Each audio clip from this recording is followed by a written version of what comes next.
ಹರೇ ರಾಮ. ಯತ್ರೈವ ಯತ್ರೈವ ಮನೋಮದೀಯಂ ತತ್ರೈವ ತತ್ರೈವ ತವ ಸ್ವರೂಪಂ. ಯತ್ರೈವ ಯತ್ರೈವ ಶಿರೋ ಮದೀಯಂ ತತ್ರೈವ ತತ್ರೈವ ಪದದ್ವಯಂ ತೇ.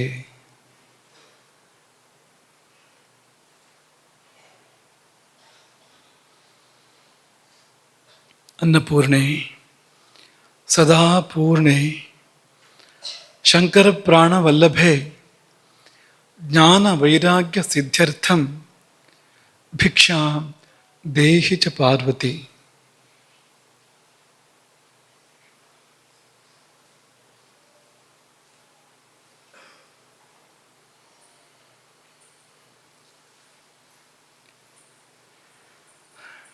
ಪ್ರಶ್ನೆ: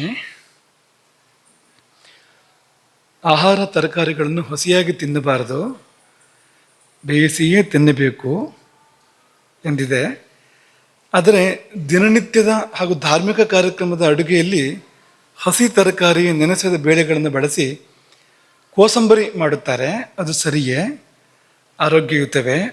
ಹಳೆಯ ಪರಂಪರೆಯಿಂದ ಬಂದಿರುವುದೇ ಅಥವಾ ನಮ್ಮ ರುಚಿಗಾಗಿ ಅಳವಡಿಸಿಕೊಂಡಿರುವುದೇ ಎಂಬುದು ಬಹುಶಃ ಮಧು ಕೇಳಿದ ಒಂದು ಪ್ರಶ್ನೆ.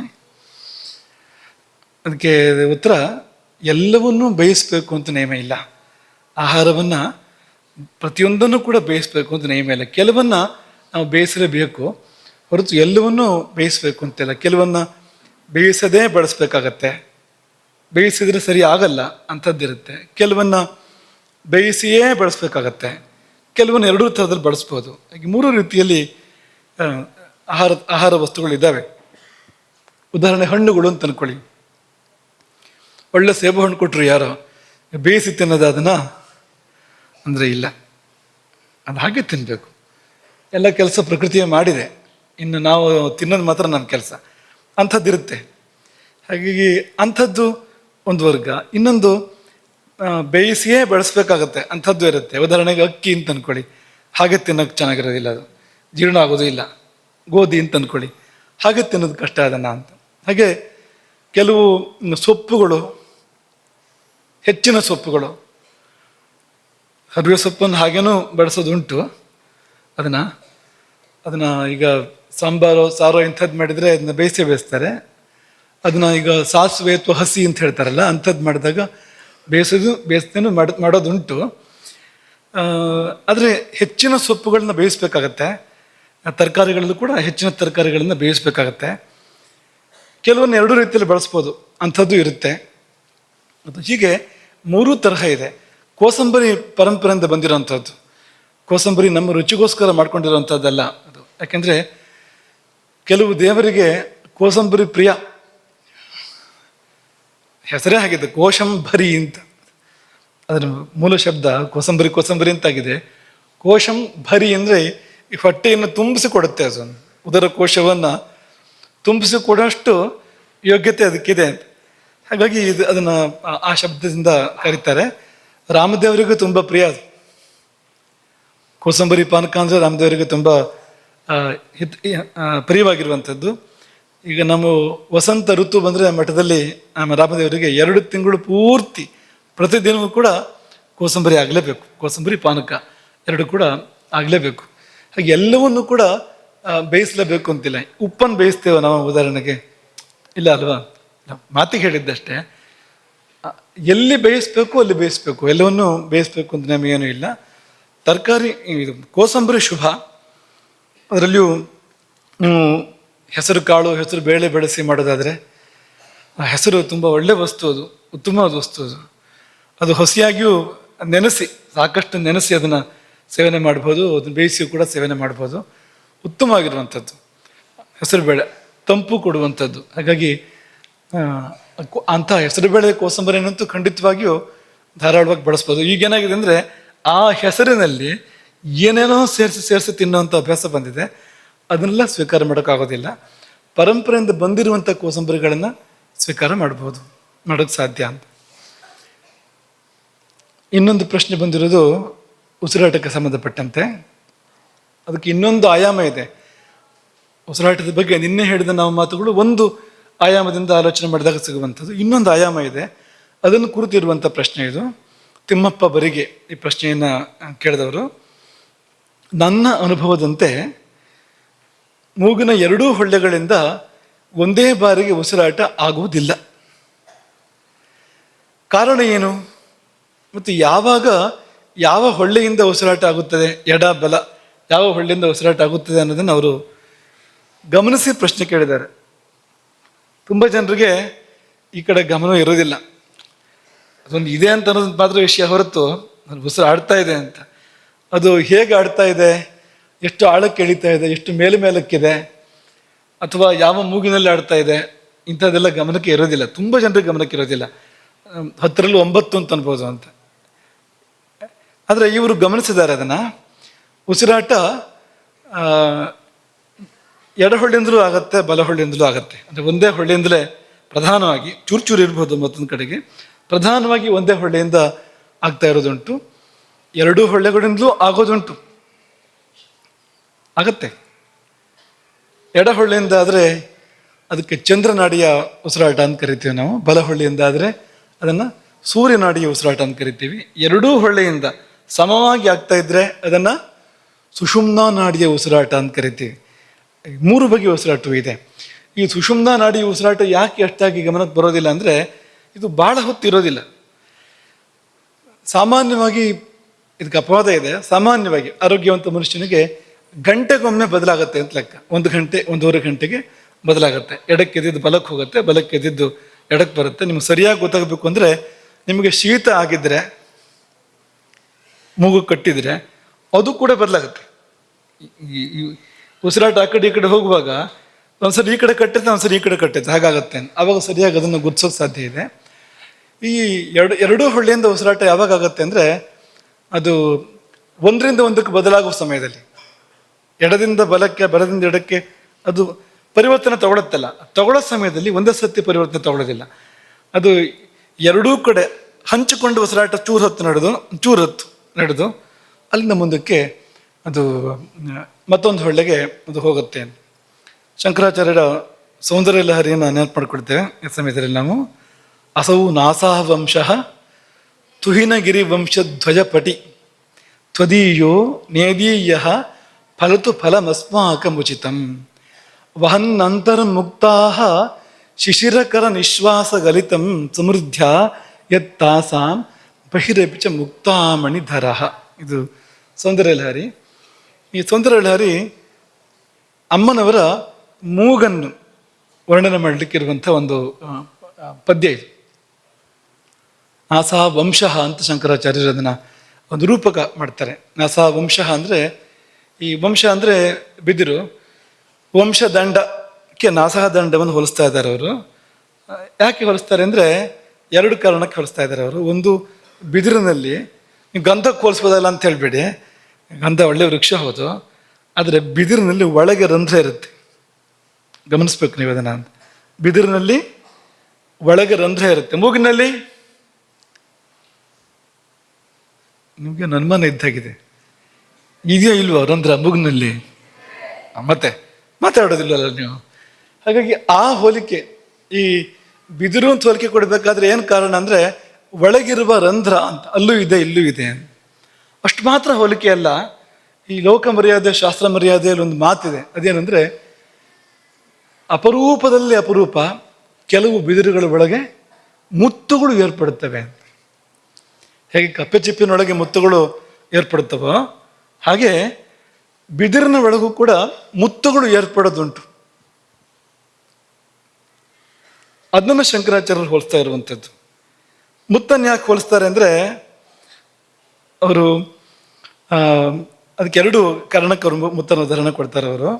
ಒಂದು, ಈ ಶಿಶಿರಕರ ನಿಶ್ವಾಸ ಗಲಿತಂ, ಅಮ್ಮ ನೀನು ಉಸಿರಾಡುವಾಗ ಈ ಕಡೆಯಿಂದ ಉಸಿರಾಡ್ತೀಯ. ಶಿಶಿರಕರ ನಿಶ್ವಾಸ ಅಂದ್ರೆ ಏನು? ಶಿಶಿರಕರ ಅಂದ್ರೆ ಏನು? ಚಂದ್ರ, ತಂಪಾದ ಕಿರಣಗಳುಳ್ಳವನು. ಶಿಶಿರ ತಂಪು, ಕರ ಕಿರಣ. ತಂಪು ಕಿರಣ ಯಾರಿದ್ದು? ಚಂದ್ರನದ್ದು. ಚಂದ್ರ ನಿಶ್ವಾಸ ಅಂತ. ಶಿಶಿರಕರ ನಿಶ್ವಾಸ ಅಂದ್ರೆ ಚಂದ್ರ ನಿಶ್ವಾಸ ಅಂತ. ವಾಮನಾಡಿಯ ಮೂಗಿನ ಎಡಹೊಳ್ಳೆಯ ನಿಶ್ವಾಸವನ್ನು ಶಂಕರಾಚಾರ್ಯರು ಹೇಳ್ತಾ ಇರುವಂಥದ್ದು. ಆ ನಿಶ್ವಾಸ ಅದು ತಂಪು. ಶಂಕರಾಚಾರ್ಯರು ಅದನ್ನು ಬಳಸಿದ ಶಬ್ದ ಕೂಡ ಚೆನ್ನಾಗಿದೆ. ಶಿಶಿರಕರ ಅನ್ನೋ ಶಬ್ದ ಬಳಸಿದ್ದಾರೆ ಶಂಕರಾಚಾರ್ಯರು. ಚಂದ್ರ ಅಂತ ಅನ್ನೋದಕ್ಕೆ ಇನ್ನೂ ಬೇಕಾದಷ್ಟು ಶಬ್ದಗಳಿದೆ, ಚಂದ್ರ ಅಂತ ಅನೇಕ ಶಬ್ದಗಳಿದೆ. ಆದರೆ ಶಿಶಿರಕರ ಅನ್ನೋ ಶಬ್ದವನ್ನು ಯಾಕೆ ಅವರು ಬಳಸ್ತಾರೆ ಅಂತಂದರೆ, ಈ ಚಂದ್ರನಾಡಿ ತಂಪು, ಸೂರ್ಯನಾಡಿ ಉಷ್ಣ. ಈಗ ಎಡಹೊಳ್ಳೆಯಲ್ಲಿ ಉಸಿರಾಡ್ತಾ ಇದ್ರೆ ದೇಹ ತಂಪಾಗ್ತಾ ಹೋಗುತ್ತೆ, ಬಲಹೊಳ್ಳೆಯಲ್ಲಿ ಉಸಿರಾಡುವಾಗ ದೇಹ ಬೆಚ್ಚಗಾಗ್ತಾ, ಇನ್ನೂ ಜಾಸ್ತಿ ಉಸಿರಾಡಿದ್ರೆ ಬಿಸಿ ಆಗ್ತಾ ಹೋಗುತ್ತೆ. ಈ ಬಿಸಿ ಮತ್ತು ತಂಪುಗಳು, ಸೂರ್ಯ ಮತ್ತು ಚಂದ್ರ ಅಂದರೆ ಬಿಸಿ ಮತ್ತು ತಂಪುಗಳು. ಈಗ ಅಸ್ತಮ ಬರುತ್ತೆ ಯಾರಿಗೋ, ಅಸ್ತಮ ಬರಬೇಕಾದ್ರೆ ಮೊದಲೇನಾಗಿರುತ್ತೆ ಅಂದರೆ, ಈ ಎಡಹೊಳ್ಳೆಯ ಉಸಿರಾಟ ತುಂಬ ಆಗಿರುತ್ತೆ. ಅದು ಇದ್ದಕ್ಕಿದ್ದಂಗೆ ಒಂದು ದಿವಸ ಅಸ್ತಮ ಬರೋದಿಲ್ಲ. ಪೂರ್ವಭಾವಿಯಾಗಿ ಈ ಎಡಹೊಳ್ಳೆಯ ನಿಶ್ವಾಸ ಉಸಿರಾಟ ತುಂಬ ನಡೆದು ತಂಪು, ಅದು ಒಳ್ಳೆ ರೀತಿಯಲ್ಲ, ಹಾಗೆ ಜಾಸ್ತಿಯಾಗಿ ಅದು ಅಸ್ತಮಕ್ಕೆ ತಿರುಗುವಂಥದ್ದು. ಹಾಗಾಗಿ ಈ ಕಡೆ ಮಿತಿಮೀರಿ ಉಸಿರಾಟ ಆಗಬಾರ್ದು, ಈ ಕಡೆಗೂ ಹಾಗೆ ಮಿತಿಮೀರಿ ಉಸಿರಾಟ ಆದರೆ ಪಿತ್ತ ವಿಕಾರ ಆಗುತ್ತೆ, ಉಷ್ಣ ತುಂಬ ಆಗುತ್ತೆ.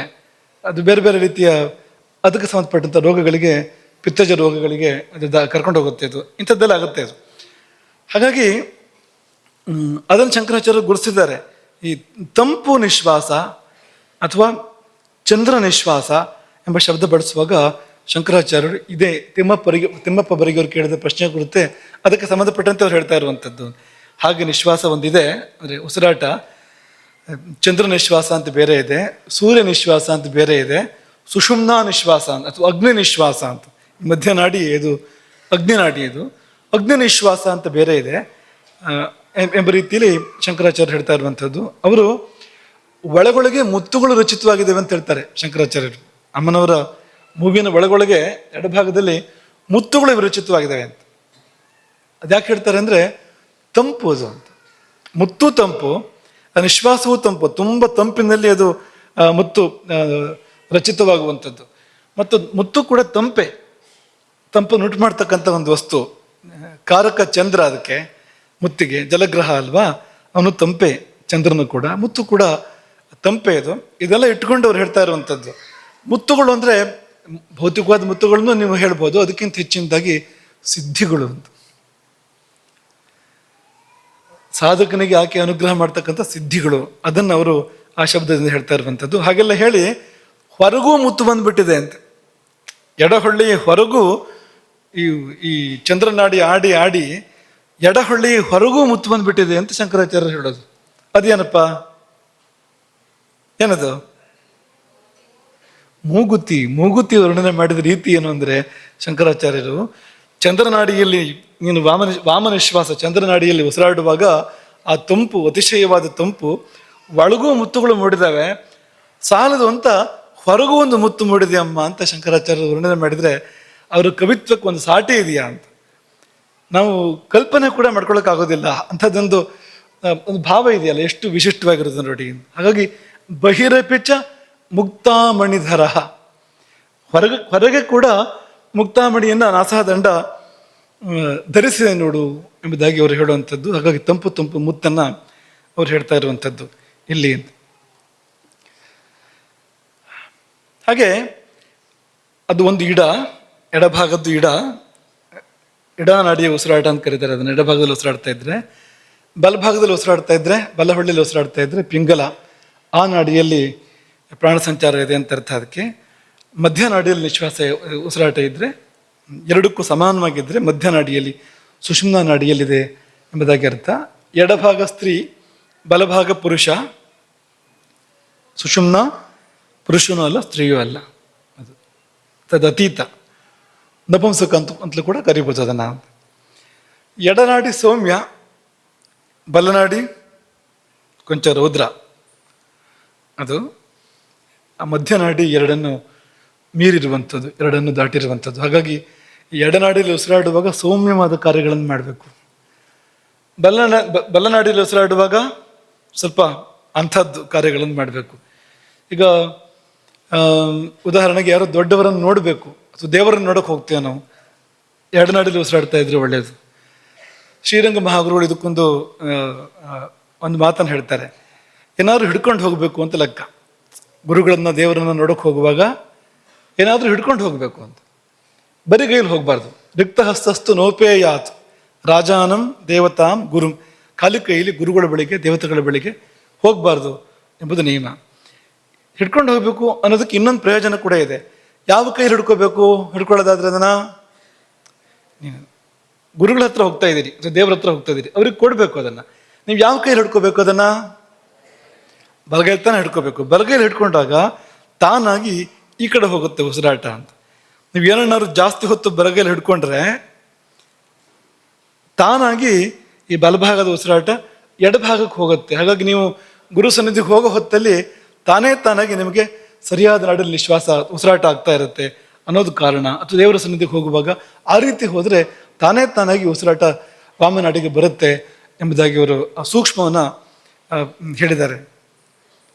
ಹಾಗೆ ಯುದ್ಧಕ್ಕೆ ಹೋಗುವಾಗ, ಯುದ್ಧ ಮಾಡುವಾಗ ಪಿಂಗಲ ನಾಡಿಯಲ್ಲಿ ನಿಶ್ವಾಸ ಇರಬೇಕು, ಉಸಿರಾಟ ಇರಬೇಕು. ಆ ಥರ ಒಂದು ಉದಾಹರಣೆ ಕೊಟ್ಟಿದ್ದೆ ನಮಗೆ. ಒಂದು ವಾದ ವಿವಾದ ಮಾಡುವಾಗ ಪಿಂಗಲ ನಾಡಿಯಲ್ಲಿ ಇದ್ರೆ ಒಳ್ಳೇದು. ಅದು ಒಂಥರ ಯುದ್ಧವೇ.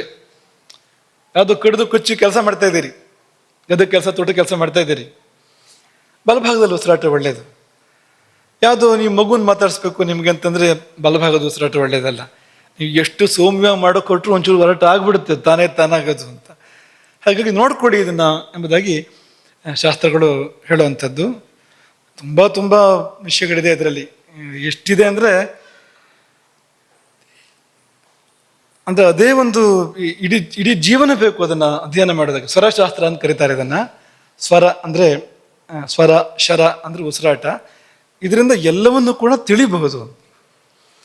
ನಮ್ಮ ಉಸಿರಾಟವನ್ನು ಆಧರಿಸಿ ಇಡೀ ಪ್ರಪಂಚದ ಬಗ್ಗೆ ತಿಳಿಬೋದು. ಮತ್ತು ಇದರಿರುವ ವ್ಯಕ್ತಿ ಏನಾದರೂ ಕೇಳಿದರೆ ಅದನ್ನೆಲ್ಲ ಹೇಳ್ಬೋದು. ನಮ್ಮ ಉಸಿರಾಟದ ಮೇಲೆ ಹೇಳೋಕ್ಕೆ ಸಾಧ್ಯ. ನೀವು ಇದನ್ನು ಜ್ಯೋತಿಷದ ಪಾಠದಲ್ಲಿ ಒಂದಷ್ಟು ನೀವು ಕೇಳಿದ್ದೀರಿ. ಅಲ್ಲಿ ಕೂಡ ದೀರ್ಘ ಮತ್ತು ಹ್ರಸ್ವ ಉಸಿರಾಟಗಳು ಬರುತ್ತಲ್ವಾ. ಶ್ವಾಸ ಸಂಹತ ದೀರ್ಘ ಇಷ್ಟ ಉದಿತ, ಜ್ಯೋತಿಷದ ಮಾತು ಇದು. ಶ್ವಾಸ ದೀರ್ಘವಾಗಿರಬೇಕು ಮತ್ತು ಸಂಹತ ಅಂದರೆ ಚದುರಬಾರ್ದು. ನಮ್ಮ ಉಸಿರನ್ನು ಬಿಟ್ಟಾಗ ಚದುರಬಾರ್ದು, ಅದು ಏಕಾಗ್ರವಾಗಿ ತುದಿ ಒಂದಾಗಿ ಮುಂದುವರಿಬೇಕು. ಅದು ಒಂದು ಚದುರಿ ಹೋಗಬಾರ್ದು ಅದು ಒಂದು. ಹಾಗಾಗಿ ಸಂಹತವಾಗಿರಲಿ ಮತ್ತು ದೀರ್ಘವಾಗಿರಲಿ. ಹಾಗಿದ್ದರೆ ಎಷ್ಟರ ಮಟ್ಟಿಗೆ ಶುಭ ಅಂದರೆ, ಈಗ ನಿಮಗೆ ಹಿಂದೆ ಜ್ಯೋತಿಷದ ಪಾಠದಲ್ಲಿ ಅದನ್ನು ಹೇಳಿದೆ ನಾನು. ಶ್ವಾಸ 16 ಅಂಗುಲದ ಶ್ವಾಸ ಅಲ್ವಾ? ಲೆಕ್ಕ ಹಾಕಿದರೆ 8, 12, 16 ಅಲ್ಲಿವರೆಗೆ ಬರಬೇಕು ಶ್ವಾಸ. ಯಾವ ಭೂತದ ಉದಯ ಆಗತ್ತೆ ಆಗ? ಪೃಥ್ವಿ ಭೂತದ ಉದಯ ಆಗತ್ತೆ. 12 ಅಂಗುಲ ಇದ್ರೆ ಜಲಭೂತದ ಉದಯ ಆಗತ್ತೆ ಅಲ್ವಾ? ಅಗ್ನಿಗೆ, ವಾಯುವಿಗೆ, ಪರವಾಗಿಲ್ಲ, ನೆನಪಿದೆ ನಿಮಗೆ. ಅಕಸ್ಮಾತ್ ಬಂದಿದ್ದು ಆದರೂ ನೆನಪಿದ್ದೀರ ನಿಮಗೆ. ಆಕಾಶಕ್ಕೆ ತುಂಬ ಕಡಿಮೆ ಇರುತ್ತೆ, ಆಕಾಶಕ್ಕೆ ಅತ್ಯಂತ ಕಡಿಮೆ ಇರುತ್ತೆ. ಹಾಗಾಗಿ ಆಕಾಶ ಭೂತದಲ್ಲಿ ನಾಡಿ ಆಡ್ತಾ ಇದ್ದಾಗ ಏನಾರು ಬಂದು ಪ್ರಶ್ನೆ ಕೇಳಿದ್ರೆ ಅದು ಅನಾಹುತವೇ ಅದು. ಅಥವಾ ಅಗ್ನಿಭೂತದಲ್ಲಿ ಉಸಿರಾಡ್ತಾ ಇದ್ದಾಗ ಒಂದು ಪ್ರಶ್ನೆ ಕೇಳಿದ್ರೆ ಅದು ಸುಟ್ಟೋಯ್ತು ಅಂತ ಲೆಕ್ಕ ಅವ್ರು ಕೇಳಿದ್ದು ಅಂತ. ಬೇರೆ ಫಲಗಳು ಇದೆ, ಅನಿಷ್ಟ ಫಲಗಳನ್ನು ಜಾಸ್ತಿ ಹೇಳ್ತಾರೆ. ಅದೇ ಪೃಥ್ವಿ ಭೂತದಲ್ಲಿ ಉಸಿರಾಡುವಾಗ, ಪೃಥ್ವಿ ಜಲ 16, 12 ಅಂಗುಲ ಉಸಿರು, ಅಷ್ಟು ದೀರ್ಘ ಉಸಿರಿದ್ದಾಗ ಬಂದು ಯಾರು ಅದೇ ಕಡೆಗೆ, ಯಾವ ಕಡೆ ಉಸಿರಾಡ್ತಾ ಇದೆ ಆ ಕಡೆಗೆ ಬಂದು ನಿಂತು ಪ್ರಶ್ನೆ ಕೇಳಿದರೆ ಆಗ ಏನು ಹೇಳಬೇಕು ಉತ್ತರನ ಅವನಿಗೆ ಅಂದರೆ, ದೀರ್ಘಾಯುಸ್ಸನ್ನು ಹೇಳು, ಗುಣವತ್ ಕಲತ್ರ ತನಯ, ಒಳ್ಳೆ ಹೆಂಡತಿ ಮಕ್ಕಳು ಅಂತ ಹೇಳು, ಪುಷ್ಯಧನ, ಸಂಪತ್ತು ಹೆಚ್ಚಾಗ್ತಾ ಹೋಗುತ್ತೆ ಇನ್ನು ಅಂತ ಹೇಳು, ಅಧಿಕಂ, ಎಲ್ಲವೂ ಶುಭವೆಲ್ಲ ಅಧಿಕವಾಗ್ತಾ ಹೋಗುತ್ತೆ ಅಂತ ಹೇಳು ಎಂಬುದಾಗಿ ಹೇಳಿದ್ದಾರೆ. ಅಂದರೆ ದೀರ್ಘ ಶ್ವಾಸ ಎಷ್ಟರ ಮಟ್ಟಿಗೆ ಶುಭ ಅನ್ನೋದಕ್ಕೂ ನಮ್ಗೆ ಹೇಳ್ತಾ ಇರುವಂಥದ್ದು. ದೀರ್ಘವಾದ ಉಸಿರಾಟ ಮಾಡಬೇಕು. ದೀರ್ಘಂ ಪಶ್ಯತ ಮಾಹ್ರಸ್ವಂ ಅಂತ ವಸಿಷ್ಠರು ಹೇಳಿದ್ರಲ್ಲ, ಹಾಗೆ ಉಸಿರಾಟವನ್ನು ಕೂಡ ದೀರ್ಘವಾಗಿ ಸುದೀರ್ಘವಾಗಿ ಮಾಡಬೇಕು. ಎಷ್ಟರ ಮಟ್ಟಿಗೆ ಶುಭ ಅಂದರೆ ಏನಾರು ಬಂದು ಕೇಳಿದ್ರು ಕೂಡ ಅತಿಶಯ ಶುಭ ಅವನಿಗೆ ಅಂತ ಹೇಳುವಷ್ಟರ ಮಟ್ಟಿಗೆ ಅದು ಇರುತ್ತೆ ಅಂತ. ಹೀಗೆ ಈ ಉಸಿರಾಟ ಎಡ ಮತ್ತು ಬಲ ಇರುವಂಥದ್ದು. ಈಗ 7 ಭಾಗ ಅಂದರೆ ಎಚ್ಚರ ಆಗುವಾಗ ವಾರಕ್ಕೆ ಸಂಬಂಧಪಟ್ಟಂತೆ ಉಸಿರಾಟ ಇದ್ದರೆ ಒಳ್ಳೆಯದು. ಆದರೆ 7 ಭಾಗ ವಾಮನಾಡಿಯಲ್ಲಿ ಉಸಿರಾಟ ಇರಬೇಕು. ನಾವು ಎದ್ದುಕೊಳ್ಳುವಾಗ ಏಳುವಾಗ ವಾಮನಾಡಿಯಲ್ಲಿ ಉಸಿರಾಟ ಇರಬೇಕು ಅನ್ನೋ ಕಾರಣಕ್ಕೆ ಈ ಬಲಮಗ್ಲನ ಹೇಳಿರುವಂಥದ್ದು. ಬಲಮಗ್ಲ ಮಲಗಬೇಕು ಅಂತ ಯಾಕೆ ಹೇಳಿದ್ದಾರೆ ಅಂತಂದ್ರೆ, ಏಳೋ ಹೊತ್ತಿಗೆ ಉಸಿರಾಟ ಎಡಕ್ಕೆ ಬರಬೇಕು. ಒಂದು ವೇಳೆ ಬಲದಲ್ಲಿ ಇದ್ರೂ ಕೂಡ ಎಡಕ್ಕೆ ಬರಬೇಕು. ಬರೋ ತನಕ ಒಂದು ಸ್ವಲ್ಪ ಬಲಮಗ್ಲ ಮಲ್ಕೋಬೇಕು. ಇದನ್ನ ನೆಪ ಮಾಡಬೇಡಿ. ಬಂದಿಲ್ಲ ಉಸಿರಾಟ ಎಡಕ್ಕೆ ಅಂತ ಮತ್ತೊಂದು ಗಂಟೆ ಮಲಗೋದು, ಆ ಥರ ಮಾಡೋಕ್ಕಿರೋದಿಲ್ಲ. ಒಂದು 10 ನಿಮಿಷಕ್ಕೆ ಬರಬೇಕು. ಅದು ನ್ಯಾಯವಾಗಿ ಬರೋದಾದ್ರೆ, ಇಲ್ಲಿದ್ರೆ ಏನೋ ಹೆಚ್ಚು ಕಡಿಮೆ ಆಗಿದೆ ಅಂತ ಅರ್ಥ ಅದಕ್ಕೆ. ಹಾಗಾಗಿ ಬಲಮಗ್ಗುಲಾಗಿ ಮಲಗಿದಾಗ ಒಂದು ಸ್ವಲ್ಪ ಹೊತ್ತಿನಲ್ಲಿ ಅದು ಎಡಕ್ಕೆ ದಾಟಿಕೊಳ್ಳುತ್ತೆ. ಅದು ಉಸಿರಾಟ ಅದು ಎಡಮಗ್ಗುಲಾಗಿ ಮಲಗಿದ್ರೆ ಬಲಕ್ಕೆ ದಾಟಿಕೊಳ್ಳುತ್ತೆ. ಇದು ಒಂದು ಕ್ರಮ ಇರುವಂಥದ್ದು. ಹಾಗೆ ಆ ರೀತಿಯಲ್ಲಿ ಅದನ್ನು ಬಳಸ್ಕೋಬೇಕು. ಮತ್ತು ಇಡೀ ಜೀವನ ಅದರ ಮೇಲೆ ನಿಂತಿದೆ. ತುಂಬ ವಿಷಯಗಳನ್ನ ಹೇಳ್ಬೋದು ಅದರಿಂದ, ತುಂಬ ವಿಷಯಗಳನ್ನ ತಿಳ್ಕೊಳ್ಬೋದು, ಹೇಳ್ಬೋದು ಅಂತ. ಸ್ವರಶಾಸ್ತ್ರ ಅಂತ ಏನು ಕೆಲವು ಗ್ರಂಥಗಳಿದ್ದಾವೆ ಅದಕ್ಕೆ ಸಂಬಂಧಪಟ್ಟಂತೆ. ಜ್ಯೋತಿಷಕ್ಕೆ ಅದು ಬೇರೆ ಏನು ಬೇಡ ಅಂತ ಹೇಳುತ್ತೆ. ಅದು ಗ್ರಹಸ್ಥಿತಿಯೇ ಬೇಡ, ಇದರಲ್ಲೇ ಹೇಳು ಎಲ್ಲದನ್ನು. ಒಂದು ವಸ್ತು ಕಳಿಸೋದ್ರೆ ಅದು ಭೂಮಿಲಿದೆಯಾ, ಎತ್ತರದಲ್ಲಿದೆಯಾ, ನೀರಲ್ಲಿದೆಯಾ, ಅದು ಹಾಳಾಗಿ ಹೋಗಿದೆಯಾ, ಇದೆಯಾ, ಎಲ್ಲ ಹೇಳ್ಬೋದು. ಅಲ್ಲಿಂದಲೇ ಎಲ್ಲೋ ಮುಚ್ಚಿದೆಯಾ, ಅದು ಯಾವ ದಿಕ್ಕಲ್ಲಿದೆ, ಪೂರ್ವನ, ಪಶ್ಚಿಮನ, ಉತ್ತರನ, ದಕ್ಷಿಣನ, ಎಲ್ಲವನ್ನು ಕೂಡ ನಮ್ಮ ಶ್ವಾಸದ ಮೇಲೆ ಹೇಳ್ಬೋದು. ಅಂದರೆ ದೈವಜ್ಞನ ಶ್ವಾಸದ ಮೇಲೆ ಬಂದ ಪ್ರಶ್ನೆಗೆ ಉತ್ತರವನ್ನು ಎಲ್ಲವನ್ನೂ ಹೇಳ್ಬೋದು. ಗ್ರಹಸ್ಥಿತಿ ಮೂಲಕ ತಿಳಿಯುವಂಥದ್ದು ಎಲ್ಲವನ್ನು ಕೂಡ ಹೇಳೋಕೆ ಸಾಧ್ಯ ಇದೆ. ಹಾಗಾಗಿ ಆ ರೀತಿಯಲ್ಲಿ ಆ ಉಸಿರು ಕೆಲಸ ಮಾಡುತ್ತೆ. ಮತ್ತೆ ಈಗ ಎಡಕ್ಕೆ ಆಡ್ತಾ ಇದೆ ಅಂದ್ರೆ ಎಡದಲ್ಲೂ ಕೂಡ ಎಲ್ಲಿ ಕೇಂದ್ರ ಮಾಡ್ಕೊಂಡು ಆಡ್ತಾ ಇದೆ ಅನ್ನೋ ಪ್ರಶ್ನೆ ಇದೆ. ಇದು ಯಾವ ಕೇಂದ್ರದಲ್ಲಿ ಆಡ್ತಾ ಇದೆ? ಈಗ ಎಡಗಡೆ ಉಸಿರಾಟ ಇದೆ. ಎಡಗಡೆ ಅಂದರೆ ಯಾವ ಚಕ್ರದಲ್ಲಿದೆ? ಅದು ಮೂಲಾಧಾರದಲ್ಲಿದೆಯಾ, ಮಣಿಪುರದಲ್ಲಿದೆಯಾ, ಅನಾಹತದಲ್ಲಿದೆಯಾ? ಅಲ್ಲಿ ಯಾವ ಭೂತದ ಉದಯ ಆಯಿತು? ಅದಕ್ಕೆ ಸಂಬಂಧಪಟ್ಟ ಕೆಲಸ ಆಗ್ತಾ ಇರುತ್ತೆ ಅಂತ. ಈಗ ಪೃಥ್ವಿ ಭೂತದ ಉದಯ ಆಯಿತು ಅಂತಂದರೆ ಅಲ್ಲಿ ಎಡನಾಡಿ ಆಡ್ತಾ ಇದೆ ಅಂದರೆ ಭೂಮಿಗೆ ಸಂಬಂಧಪಟ್ಟ ತಂಪಿನ ಕೆಲಸ ಏನೋ ಆಗ್ತಾ ಇದೆ ಅಂತ ಅರ್ಥ. ಅದಕ್ಕೆ ಬಲನಾಡಿ ಆಡ್ತಾ ಇದೆ, ಇನ್ನೆಲ್ಲೋ ಇನ್ನೊಂದು ಭೂತ ಆಕಾಶ ಭೂತದಲ್ಲೂ ಇದೆ ಅಂದರೆ ಆಕಾಶ ಭೂತಕ್ಕೆ ಸಂಬಂಧಪಟ್ಟಂತೆ ಕೆಲಸಗಳು ನಡೀತಾ ಇದೆ ನಮ್ಮ ದೇಹದ ಒಳಗಡೆಗೆ ಅನ್ನೋದನ್ನ ಅದು ತೋರಿಸುತ್ತೆ. ಹಾಗಾಗಿ ತುಂಬ ಸಂಗತಿಗಳು ಇದನ್ನು ಅವಲಂಬಿಸಿ ಇವೆ. ಶ್ವಾಸವನ್ನು ಅವಲಂಬಿಸಿ ತುಂಬ ಸಂಗತಿಗಳಿದೆ. ಆಯಾ ಗ್ರಹಗಳು ಕೂಡ ತಾವು ಸೂಚಿಸುವ ಫಲವನ್ನು ಕೊಡುವಾಗ ತಕ್ಕ ಉಸಿರಾಟವನ್ನು ಏರ್ಪಡಿಸ್ಕೊಳ್ತೇವೆ. ಈಗ ಚಂದ್ರ ನಿಮಗೆ ಒಳ್ಳೇದು ಮಾಡಬೇಕು, ತಂಪು ಕೊಡಬೇಕು, ಅವನು ವಾಮನಾಡಿನ ಏರ್ಪಡಿಸ್ಕೊಳ್ತಾನೆ. ಅಸ್ತಮ ಕೊಡಬೇಕು, ಜಾಸ್ತಿ ಏರ್ಪಡಿಸ್ತಾನೆ, ಅಗತ್ಯಕ್ಕಿಂತ ಜಾಸ್ತಿ ಏರ್ಪಡಿಸ್ತಾನೆ ಆಗದನ ಅಂತ ಉದಾಹರಣೆ ಹೇಳ್ತಾ ಇರುವಂಥದ್ದು. ಇದು ಮಾತ್ರ ಅಲ್ಲ, ಎಲ್ಲ ರೀತಿಯ ಫಲಗಳನ್ನು ಕೂಡ ಗ್ರಹಗಳು ಕೊಡುವಾಗ ಉಸಿರನ್ನು ಆಶ್ರಯಿಸ್ತವೆ, ಉಸಿರನ್ನು ಮತ್ತು ಭೂತಗಳನ್ನು ಆಶ್ರಯಿಸ್ತವೆ ಎಂಬುದಾಗಿ ಶಾಸ್ತ್ರ ಹೇಳುವಂಥದ್ದು. ಹಾಗಾಗಿ ಆ ಪ್ರಶ್ನೆ ದೊಡ್ಡ ಒಂದು ಅಂದರೆ ಇನ್ನೊಂದು ಪ್ರಪಂಚಕ್ಕೆ ನಮ್ಮನ್ನು ಕರ್ಕೊಂಡು ಹೋಗುವಂಥ ಒಂದು ಪ್ರಶ್ನೆ ಇದು. ನಾವು ಏನೇನು ಗಮನಿಸ್ತಾ ಇರುವಂಥದ್ದು, ಎಲ್ಲಿ ಆಡ್ತಾ ಇದೆ ಅಂತ ಏನು ಗಮನಿಸ್ತೇನೋ, ಏನೇನು ಗಮನಿಸೋದಿಲ್ಲ ಅಂತ ಅಂಥದ್ದದು ಅಂತ. ಇನ್ನು ಮತ್ತೊಂದು ಪ್ರಶ್ನೆ, ಕೇವಲ ಗಾಳಿಯೇ ಆಹಾರವಾಗಬಹುದೇ? ಕೇಳ್ತಾ ಇದ್ರೆ ಹಸುವಾಗ್ಬಿಡುತ್ತೆ. ಗಾಳಿಯ ಆಹಾರ ಅಂದರೆ ಯಾಕೋ ಸಂಕಟ ಆಗತ್ತೆ. ಹೌದಾ ಅಂತ, ಇನ್ನು ಮಾಡೋದಾದ್ರೆ ಹೇಗಿರ್ಬೋದು ಅಂತ. ಸಾಧ್ಯವೇ ಅಂತ ಪ್ರಶ್ನೆ. ಸಾಧ್ಯ. ಅದಕ್ಕೆ ಉದಾಹರಣೆಗೆ ಕೆಲವು ಮಹನೀಯರು ಅವರು ಗಾಳಿಯನ್ನೇ ಆಹಾರವಾಗಿ ಇಟ್ಕೊಂಡಿದ್ದು ಮಾತ್ರ ಅಲ್ಲ, ಮಹಾಸಿದ್ಧಿಗಳನ್ನು ಪಡೆದರು ಅದರ ಮೂಲಕವಾಗಿ. ದೇವರಿಂದ ಶುರು ಮಾಡೋಣ. ಮೊದಲನೇದಾಗಿ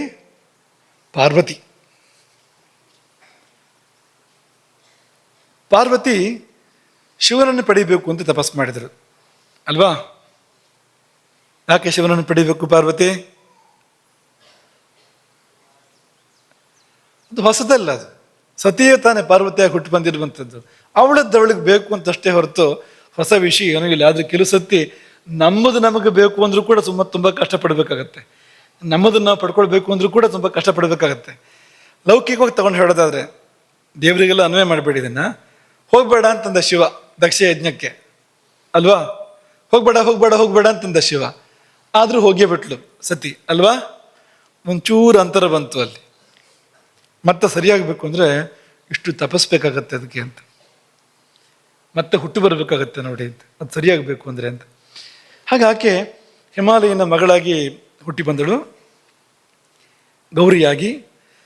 ನಾರದ ಮುನಿಗಳ ಮಾರ್ಗದರ್ಶನದಂತೆ ಹಿಮಾಲಯದ ಗೌರಿಕೊಂಡದಲ್ಲಿ, ಗಂಗಾವತರಣ ಪ್ರದೇಶ, ಅಲ್ಲಿ ಕಠಿಣ ತಪಸ್ಸನ್ನು ಆರಂಭಿಸ್ತಾಳೆ. ಭೋಗ ಭಾಗ್ಯ, ದುಕೂಲಗಳು, ಪೀತಾಂಬರಗಳು, ಆಭರಣಗಳು ಎಲ್ಲವನ್ನು ತ್ಯಾಗ ಮಾಡಿ ನಾರು ಮಡಿಯುಟ್ಟು ತಪಸ್ಸಿಗೆ ಕುಳಿತಿದ್ದಾಳೆ ಪಾರ್ವತಿ. ಆಹಾರ ಕ್ರಮವನ್ನು ಹೇಳುವಾಗ ತಪಸ್ಸು ತುಂಬ ಅದ್ಭುತವಾಗಿರುವಂಥದ್ದು, ಬರೀ ಇಷ್ಟನ್ನು ಮಾತ್ರ ತಗೊಳ್ಳೋಣ ನಾವು. ಆಹಾರ ಕ್ರಮವನ್ನು ಹೇಳುವಾಗ ಮೊದಲ ಹಂತದಲ್ಲಿ ಕಾಡಿನಲ್ಲಿ ಸಿಗುವಂಥ ಹಣ್ಣು ಹಂಪಲುಗಳನ್ನು ಆಕೆ ಸೇವನೆ ಮಾಡ್ತಾ ಇದ್ರು. ಎರಡನೇ ಹಂತದಲ್ಲಿ ಹಣ್ಣುಗಳನ್ನು ಬಿಟ್ಟಳು, ಗಿಡ ಮರಗಳ ಹಸಿರು ಎಲೆಗಳು ಅದನ್ನು ಸ್ವೀಕರಿಸಿ ತಪಸ್ಸು ಮಾಡ್ತಾ ಇದ್ಲು. ಮೂರನೇ ಹಂತದಲ್ಲಿ ಅದನ್ನು ಬಿಟ್ಲು, ಒಣಗಿದ ತರಗೆಲೆಗಳು, ತಾನಾಗಿ ಉದುರಿದ ಎಲೆಗಳು, ಮರಗಿಡಕ್ಕೂ ಅಷ್ಟು ಕಷ್ಟ ಕೊಡೋದು ಬೇಡ ಅನ್ನೋ ಭಾವದಲ್ಲಿ ತಾನಾಗಿ ಉದುರಿದ ಎಲೆಗಳು, ಅಂದರೆ ಹಸಿ ಎಲೆಲಿರೋಷ್ಟು ಸತ್ವ ಕೂಡ ಒಣ ಎಲೆ ಇರೋದಿಲ್ಲ ನೋಡಿ, ಒಣ ಎಲೆಯಲ್ಲಿ ಏನಿರುತ್ತೆ ಹೇಳಿ, ಹಾಗಂತ ಒಣ ಎಲೆಗಳನ್ನು ಸೇವಿಸಿ ತಪಸ್ಸನ್ನು ಮುಂದುವರಿಸ್ತಾಳೆ. ಇದೇ ತುಂಬ ಉತ್ಕೃಷ್ಟವಾಗಿರುವಂಥ ತಪಸ್ಸು ಅಂತ ಲೆಕ್ಕ. ಕಾಳಿದಾಸ ಕುಮಾರ ಸಂಭವದಲ್ಲಿ ಈ ಬಗ್ಗೆ ಉಲ್ಲೇಖ ಮಾಡ್ತಾನೆ. ಸ್ವಯಂ ವಿಶೀರ್ಣ ದ್ರುಮಪರ್ಣ ವೃತ್ತಿತ ಪರಾಹಿ ಕಾಷ್ಠ ತಪಸ್ಸಸ್ತಯ ಪುನಃ. ಅಂದರೆ ಸ್ವಯಂ ವಿಶೀರ್ಣ, ತಾನಾಗಿ ಉದುರಿದ್ದು, ಏನು ದ್ರುಮಪರ್ಣ, ಗಿಡ ಮರಗಳ ಎಲೆಗಳು, ತಾನಾಗಿ ಉದುರಿದ ಮರಗಿಡಗಳ ಎಲೆಗಳೇ ವೃತ್ತಿ, ಬದುಕು. ಇದು ತಪಸ್ಸಹ ಪರಾಹಿ ಕಾಷ್ಠ, ತಪಸ್ಸಿನ ಒಂದು ಪರಾಕಾಷ್ಠೆ ಅಂತ ಲೆಕ್ಕ. ಇದನ್ನು ತಿನ್ಕೊಂಡು ತಪಸ್ಸು ಮಾಡೋದು ಅಂತಂದರೆ ಉತ್ತಮೋತ್ತಮವಾದ ತಪಸ್ಸು ಅಂತ ಲೆಕ್ಕ. ಅದನ್ನು ಮಾಡ್ತಾ ಇದ್ದಳಂತೆ ಪಾರ್ವತಿ. ಒಂದು ಹಂತ ಬಂದಾಗ ಅದನ್ನು ಬಿಡ್ತಾಳೆ. ಆಗ ಹೆಸರಾಯಿತು ಅಪರ್ಣ. ಏನು ಅಪರ್ಣ ಅಂದರೆ, ಯಾವಾಗ ಈ ಪರ್ಣವನ್ನು ಕೂಡ ತ್ಯಾಗ ಮಾಡಿದ್ಲು. ಪರ್ಣ ಅಂದರೆ ಎಲೆ, ಮೊದಲು ಪರ್ಣಗಳು, ಆಮೇಲೆ ಶುಷ್ಕ ಪರ್ಣಗಳು. ಆ ಶುಷ್ಕ ಪರ್ಣಗಳನ್ನು ಯಾವಾಗ ತ್ಯಾಗ ಮಾಡಿದಳೋ ಆಗ ಅಪರ್ಣ ಎಂಬುದಾಗಿ ಕರೆಸ್ಕೊಂಡ್ಲು. ಕಾಳಿದಾಸನ ಹೇಳ್ತಾನೆ ಅದನ್ನು. ತದಪ್ಯಪಾಕೀರ್ಣಂ, ತದಪಿ ಯಾವುದು ಈ ತರಗೆಲೆಗಳ ಸೇವನೆ ಕೂಡ ಅಪಾಕೀರ್ಣಂ, ಬಿಡಲ್ಪಟ್ಟಿತು ಪಾರ್ವತಿಯಿಂದ. ಆಗ ವದಂತ್ಯಪರ್ಣೀತಿ ಚತಾಂ ಪುರಾವಿದ, ಅಪರ್ಣ ಎಂಬುದಾಗಿ ಪುರಾಣಜ್ಞರು ಆಕೆಯನ್ನು ಕರೆದರು ಎಂಬುದಾಗಿ ಕಾಳಿದಾಸ ಹೇಳ್ತಾನೆ. ಅದನ್ನು ತ್ಯಾಗ ಮಾಡ್ತಾಳೆ. ಆ ತಪಸ್ಸಿನಲ್ಲಿ ಶಿವ ಒಲಿದು ಬಂದ. ಅವಾಗ ಏನು ಆಹಾರ ಆಕೆಗೆ ಅಂದರೆ ವಾಯು ಮಾತ್ರವೇ ಆಹಾರ. ಆವಾಗ ಮೊನ್ನೆ ತಮಾಷೆ ಮಾಡಿದ್ವಲ್ಲ, ಅದು ನಿಜ ಆಗ್ಬಿಡುತ್ತೆ. ಭಾರತೀಯರು ಎಲ್ಲಿಂದ ಊಟ ಮಾಡ್ತಾರೆ? ಭಾರತೀಯರು ಮೂಗಿಂದ ಊಟ ಮಾಡ್ತಾರೆ. ನಿಜವೇ, ಭಾರತೀಯರು ಮೂಗಿಂದಲೇ ಊಟ ಮಾಡೋದು. ಭಾರತೀಯರು ಆ ಎತ್ತರ ಕಳ್ಕೊಂಡ ಮೇಲೆ ಅವರು ಬಾಯಿಂದ ಊಟ ಮಾಡೋಕ್ಕೆ ಶುರು ಮಾಡಿದ್ದು. ಇಲ್ಲಿದ್ರೆ ಮೂಗಿಂದ ಊಟ ಮಾಡೋಕ್ಕೆ ಗೊತ್ತವ್ರಿಗೆ. ವಾತಾಶನರು ಅವರು ಕೇವಲ ಗಾಳಿಯನ್ನು ಸೇವಿಸಿ ಇರ್ತಾರೆ. ಅವರು ಎಷ್ಟೋ ಕಾಲ ಇರ್ತಾರೆ, ಇರೋ ಬಲ್ರು ಅವರು. ಹಾಗಾಗಿ ಮೂಗಿಂದ ಊಟ ಮಾಡ್ತಾರೆ ಅಂದರೆ ತಪ್ಪಿಲ್ಲ. ಊಟ ಯಾವುದು ಅಂದರೆ ಉಸಿರಾಟವೇ ಊಟ, ಅದನ್ನು ಸ್ವೀಕಾರ ಮಾಡ್ತಾರೆ. ಹಾಗೆ ಪಾರ್ವತಿ ಮಹಾಸಿದ್ಧಿಯನ್ನು ಪಡ್ಕೊಂಡ್ಲು. ಏನನ್ನ ಅಂದರೆ ಸಾಕ್ಷಾತ್ ಪರಶಿವನನ್ನೇ ಆಕೆ ಒಲಿಸಿಕೊಂಡಳು. ಇನ್ನೇನು ಸಿದ್ಧಿ, ಅಂತ ಸಿದ್ಧಿ ಇದು ಅಂತ. ಧ್ರುವ, ಬಾಲಕ ಧ್ರುವ, ನೀವೆಲ್ಲ ಧೈರ್ಯ ಮಾಡ್ಬೋದು. ಈಗ ಬಾಲಕ ಧ್ರುವ ಅವನು ಮೊದಲ 3 ತಿಂಗಳು ಅವನ ತಪಸ್ಸು ಮಾಡುವಾಗ, ಮೊದಲ 3 ತಿಂಗಳು 3 ದಿನಕ್ಕೊಂದು ಹಣ್ಣು, 3 ದಿನಕ್ಕೊಮ್ಮೆ ಹಣ್ಣು. 2ನೇ ತಿಂಗಳಲ್ಲಿ 6 ದಿನಕ್ಕೊಮ್ಮೆ ಒಣಗಿದ ಎಲೆ, 3ನೇ ತಿಂಗಳಿನಲ್ಲಿ 9 ದಿನಕ್ಕೊಮ್ಮೆ ನೀರು, 4ನೇ ತಿಂಗಳಲ್ಲಿ ಬರೀ ಗಾಳಿ ಮಾತ್ರ. 1ನೇ ತಿಂಗಳಿನಲ್ಲಿ 3 ದಿನಕ್ಕೊಮ್ಮೆ ಆಹಾರ. ಏನು ಆಹಾರ? ಹಣ್ಣು. 2ನೇ ತಿಂಗಳಿನಲ್ಲಿ 6 ದಿನಕ್ಕೊಮ್ಮೆ ಆಹಾರ, 3 ದಿನದಿಂದ 6 ದಿನಕ್ಕೆ ಬಂತು. ಹಣ್ಣಿದ್ದಿದ್ದು ಎಲೆ ಆಯ್ತು, ಅದು ಏನು ಒಣಗಿದ ಎಲೆ ಅಂತ. 3ನೇ ತಿಂಗಳಲ್ಲಿ ಬರೀ ನೀರು, ಅದು 3 ದಿನಕ್ಕೊಮ್ಮೆ, 9 ದಿನಕ್ಕೊಮ್ಮೆ, 3 ಪಟ್ಟಾಯಿತು, 9 ದಿನಕ್ಕೊಮ್ಮೆ. ಆಮೇಲೆ ಅದನ್ನು ಬಿಟ್ಬಿಟ್ಟ. ಆಗಲೇ ಭಗವಂತ ಒಲಿದು ಬಂದಿದ್ದು ಧ್ರುವನಿಗೆ. ಕೇವಲ ಗಾಳಿಯನ್ನಷ್ಟೇ ಸೇವಿಸಿ ಒಂಟಿ ಗಾಲಿನಲ್ಲಿ ನಿಂತು ಇಂದ್ರಿಯಗಳನ್ನು ನಿಯಂತ್ರಿಸಿ ತಪಸ್ಸು ಮಾಡಿದ. ಅಂದರೆ ಇದು ನಾರಾಯಣ ಸಿದ್ಧಿ. ಆಗ ಹೇಳಿದ್ದು ಶಿವಸಿದ್ಧಿ, ಇದು ವಿಷ್ಣು ಸಿದ್ಧಿ. ಎರಡೂ ಕಡೆ ಅವರು ಕೇವಲ ಗಾಳಿಯನ್ನು ಸೇವಿಸಿ ಜೀವನ ಮಾಡ್ತಾ ಇದ್ದಿದ್ದು ಗೊತ್ತಾಗತ್ತೆ, ತಪಸ್ಸು ಮಾಡ್ತಾ ಇದ್ದಿದ್ದು ನಮಗೆ ಗೊತ್ತಾಗತ್ತೆ. ಭಗೀರಥನ ತಪಸ್ಸು ಹೀಗೆ ಇದೆ. ಗೋಕರ್ಣದಲ್ಲಿ ತಪಸ್ಸು ಮಾಡಿದ ಅಂತ ಹೇಳ್ತಾರೆ ಭಗೀರಥ. ಗೋಕರ್ಣ ಅಂತಲೇ ಉಲ್ಲೇಖ ಇದೆ ರಾಮಾಯಣದಲ್ಲಿ. ಎರಡೂ ಕೈಗಳನ್ನ ಮೇಲಕ್ಕೆತ್ತಿ ಸೂರ್ಯನನ್ನೇ ದಿಟ್ಟಿಸ್ತಾ ಆಹಾರ ನೀರುಗಳನ್ನು ಬಿಟ್ಟು ಕೇವಲ ವಾಯುಭಕ್ಷಕನಾಗಿ ವಾತಾಶರನಾಗಿ ತಪಸ್ಸು ಮಾಡಿದ. ಅವನಿಗೆ ಗಂಗಾ ಸಿದ್ಧಿ ಆಯಿತು ಭಗೀರಥನಿಗೆ. ವಿಶ್ವಾಮಿತ್ರರು ಅವರು ಕೂಡ ಹಾಗೆ. ಅವರು ಇನ್ನೊಂಚೂರು ಮುಂದುವರೆದು ಅದನ್ನು ನಿಲ್ಲಿಸ್ಬಿಡ್ತಾರೆ. ಕೇವಲ ಉಸಿರು ಮಾತ್ರವೇ ಅಂತೆಷ್ಟೋ ಕಾಲ ತಪಸ್ಸು, ಆಮೇಲೆ ಇದನ್ನು ನಿಲ್ಲಿಸ್ತೇನೆ ಅಂತ, ಉಸಿರನ್ನು ನಿಲ್ಲಿಸ್ತೇನೆ ಅಂತ. ಅವರಿಗೆ ಗಾಯತ್ರಿ ಸಿದ್ಧಿ ಆಯಿತು ವಿಶ್ವಾಮಿತ್ರರಿಗೆ. ಚವನ ಮಹರ್ಷಿಗಳು ಹುತ್ತ ಬೆಳೆದಿತ್ತಲ್ಲ ಚವನ ಮಹರ್ಷಿಗಳ ಮೇಲೆ, ಅಲ್ಲಿ ತಾನೇ ಕಡ್ಡಿಯಿಂದ ಚುಚ್ಚಿದ್ದು ಯಾರು? ಸುಕನ್ಯಾ. ಸುಕನ್ಯಾ, ಸು ಅಂದ್ರೆ ಸುಕ್ರುಂಡನೂ ಆಗ್ಬೋದು, ಅದಲ್ಲ ಇಲ್ಲಿ. ಸು ಅಂದ್ರೆ ಸುಕನ್ಯಾ ಅಂತ. ಹಾಗೊಂದು ಮಾತಿದೆ ಕನ್ನಡದಲ್ಲಿ, ಸು ಅಂದ್ರೆ ಗೊತ್ತಾಗುತ್ತೆ, ಸುಕ್ರುಂಡೆ ಅಂತ ಕೂಡಲೇ ಅರ್ಥ ಮಾಡ್ಕೊಳ್ತಾರೆ ಅಂತ. ಸುಕ್ರುಂಡೆ ಇವತ್ತು ನೋಡಿಯೂ ಗೊತ್ತಿಲ್ಲ, ತಿಂದು ಗೊತ್ತಿಲ್ಲ ಅಂತ ಕಾಲ ಬಂದಿದೆ ಈಗ. ಆದರೆ ಸುಕ್ರುಂಡೆ ಜನಪ್ರಿಯವಾದ ಕಾಲದಲ್ಲಿ ಈ ಗಾದೆ ಬಂದಿದೆ. ಸು ಅಂದ್ರೆ ಸಾಕು ಗೊತ್ತಾಗತ್ತೆ ಮುಂದಿಂದ ಏನು ಅಂತ.